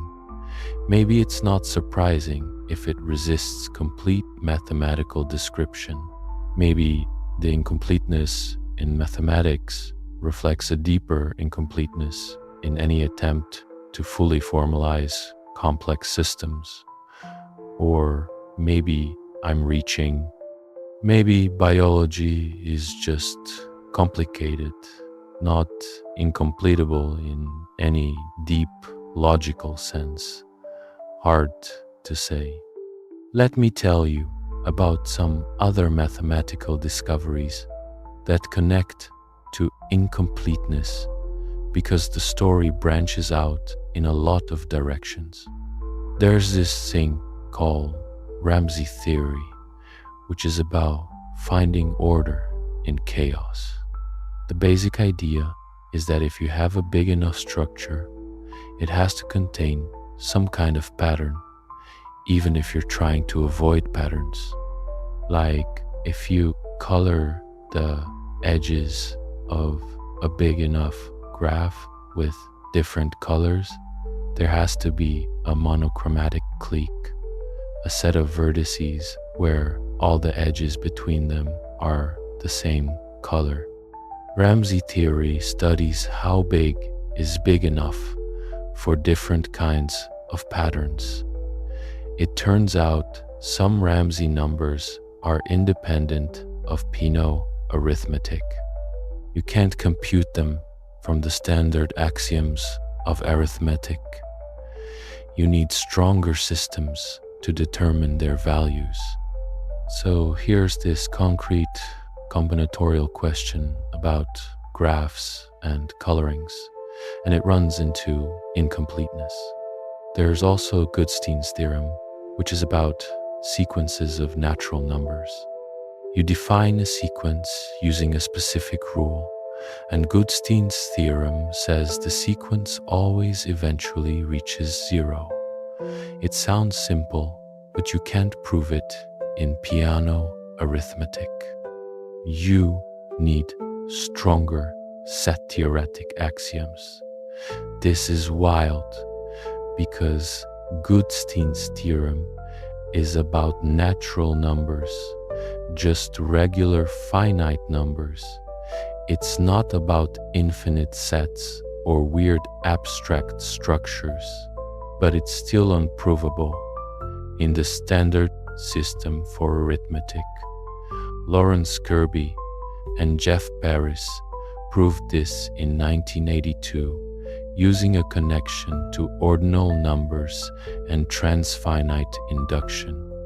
It's a beautiful result that shows incompleteness isn't just about weird self-referential statements. It shows up in natural mathematical questions. There are also results in graph theory, in combinatorics, in algebra, all sorts of places where independence from standard axioms crops up. The incompleteness isn't confined to logic and foundations. It permeates mathematics, and every time a new independent statement is found, it's exciting. It's like discovering a new kind of undiscovered country in mathematics. These statements are true, but we can't prove them without strengthening our axioms. They show us the boundaries of our current systems. Some mathematicians find this frustrating. They wish mathematics had firmer foundations, but others find it liberating. It means there's always more to explore, always new axioms to consider, always deeper structures to investigate. Let me also talk about the concept of provability logic, which is a formal study of what can be proved about provability. This came out of Gddil's work and became its own field. In probability logic, you have modal operators for it is provable that, and you study what's true about these operators. You can prove theorems like if something is provable, then it's provable that it's provable. This is called reflection, but you can also show limitations. For instance, if something is consistent, then it's provable that it's consistent is not valid.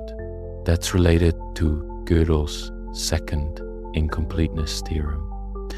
A system can't prove its own consistency. Provability logic became a tool for studying formal systems and their properties. It's using computer science to reason about program verification, and in philosophy to analyze concepts of knowledge and belief. So Gddil's incompleteness theorems didn't just end Hilbert's program. They spawned entire new fields of study. They gave us new tools, new concepts, new ways of thinking about proof and truth. That's often how mathematics progresses. A result that seems negative or limiting opens up new possibilities. The incompleteness theorems are a perfect example of this. Now let me talk about something slightly different, the continuum hypothesis and forcing, because this is one of the most beautiful applications of ideas related to incompleteness. The continuum hypothesis, remember, is about whether there's an infinity between the countable infinity of natural numbers and the uncountable infinity of real numbers. Cantor couldn't prove it or disprove it, and it drove him to distraction. Gddel showed in 1940 that you can't disprove it from the standard axioms of set theory. He did this by constructing a model of set theory where the continuum hypothesis is true. This model is called the constructible universe, and it's built by carefully layering sets in a systematic way. The idea is that if ZFC plus the negation of the continuum hypothesis led to a contradiction, that contradiction would also show up in the constructible universe. But it doesn't, so the negation of the continuum hypothesis can't be proved from ZFC. That's half the answer.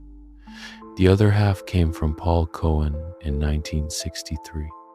Cohen invented a technique called forcing, which is a way of extending models of set theory to create new models with different properties. Cohen used forcing to construct a model where the continuum hypothesis is false.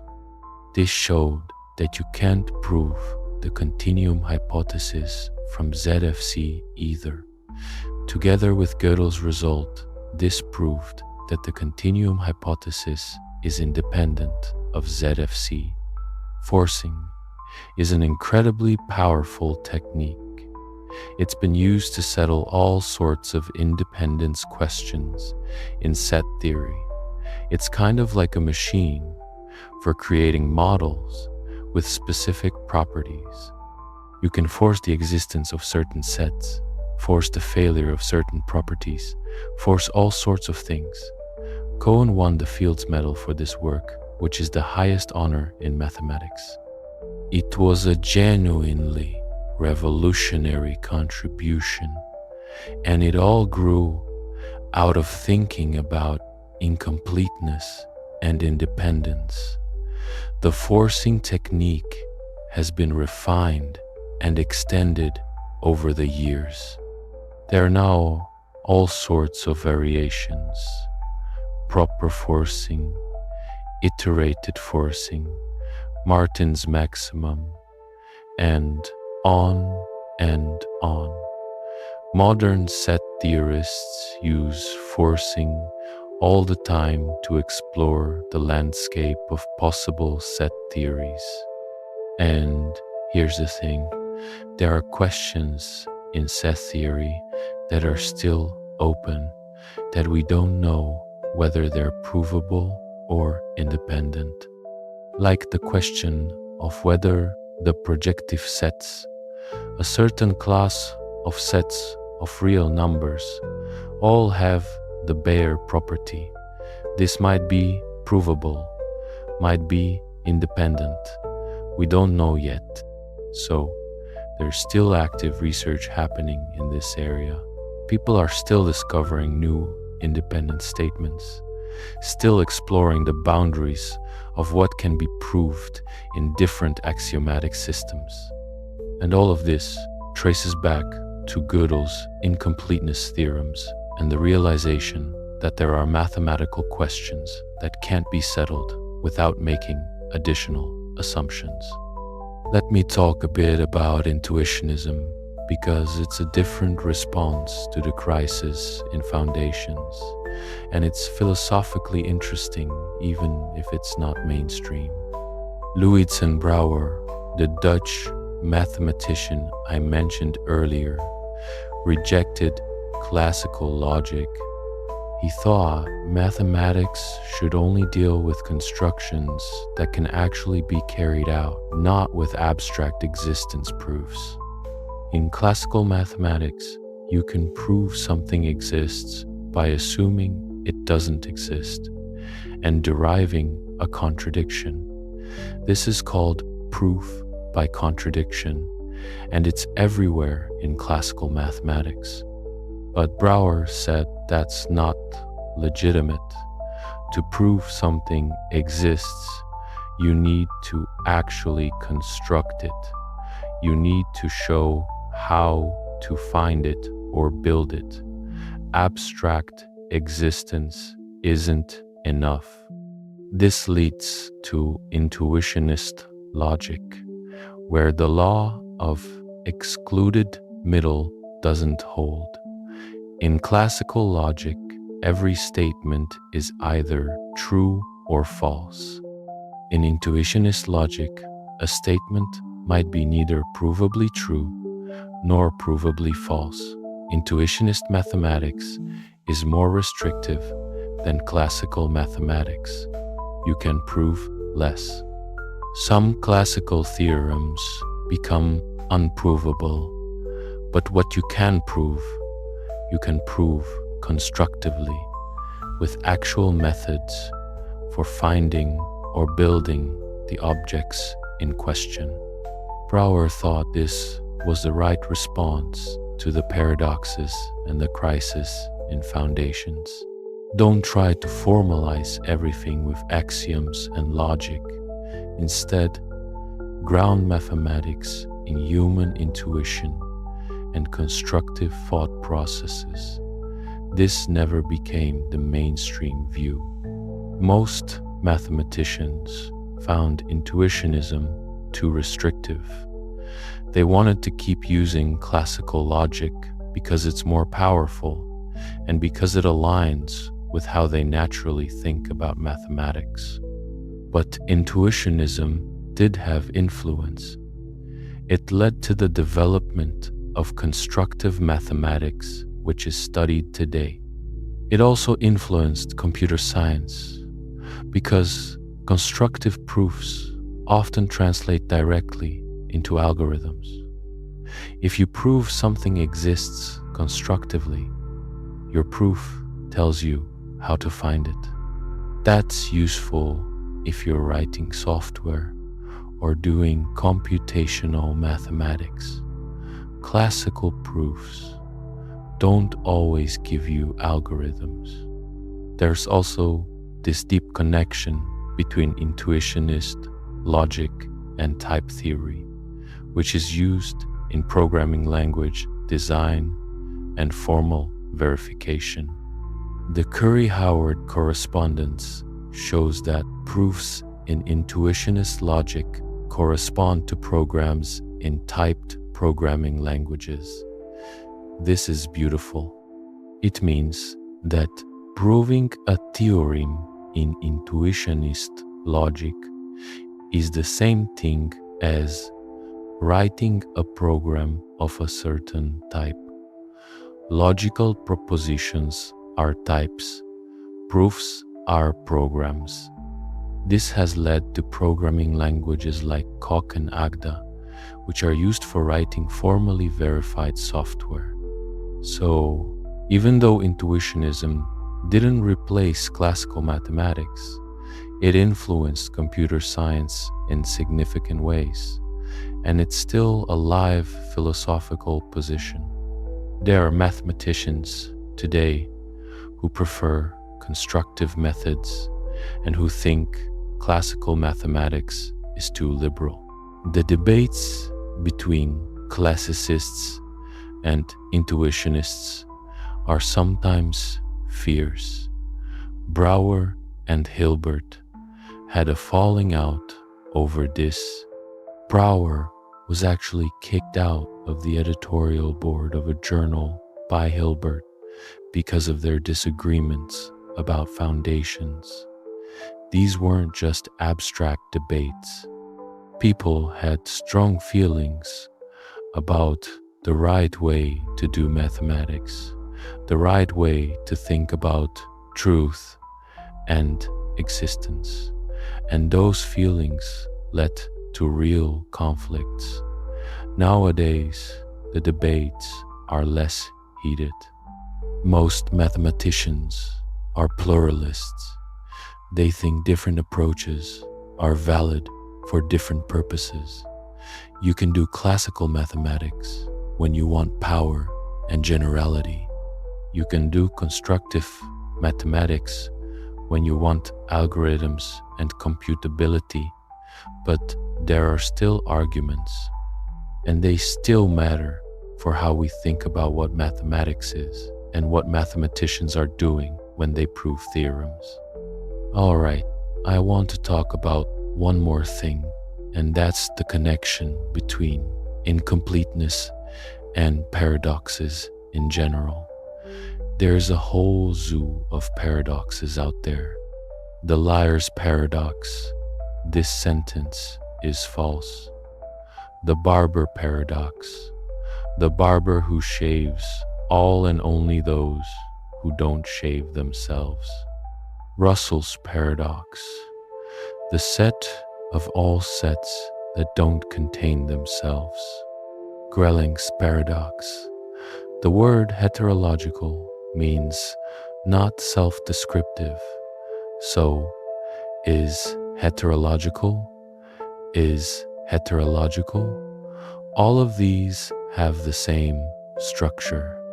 They involve self-reference, and they create a loop where assuming something is true leads to it being false, and assuming it's false leads to it being true. Gödel's incompleteness theorem is related to these paradoxes, but it's not itself a paradox. It doesn't lead to a contradiction. Instead, it shows that you can construct statements with paradoxical properties, statements that can't be proved or disproved, and that this is inevitable in any sufficiently strong system. So Gödel took the structure of paradoxes, the self-referential loops, and used them to prove a theorem about the limits of formal systems. He turned paradox into proof. That's amazing when you think about it. Paradoxes are usually seen as problems, as things to avoid or resolve. But Gddel saw them as tools, as ways of revealing deep truths about logic and proof. And this connects to a broader point about mathematics. Sometimes the most productive approach isn't to avoid problems, but to embrace them and see what they can teach you. Russell's paradox was a problem for naive set theory.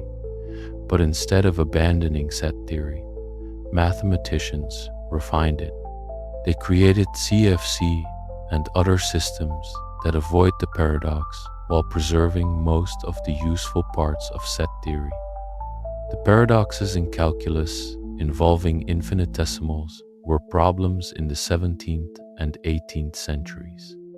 But instead of abandoning calculus, mathematicians made it rigorous with the epsilon delta definition of limits in the 19th century. The crisis in foundations around 1900 could have been the end of modern mathematics, but instead it led to a flourishing of logic, set theory, and foundations in the 20th century. Problems and paradoxes are opportunities.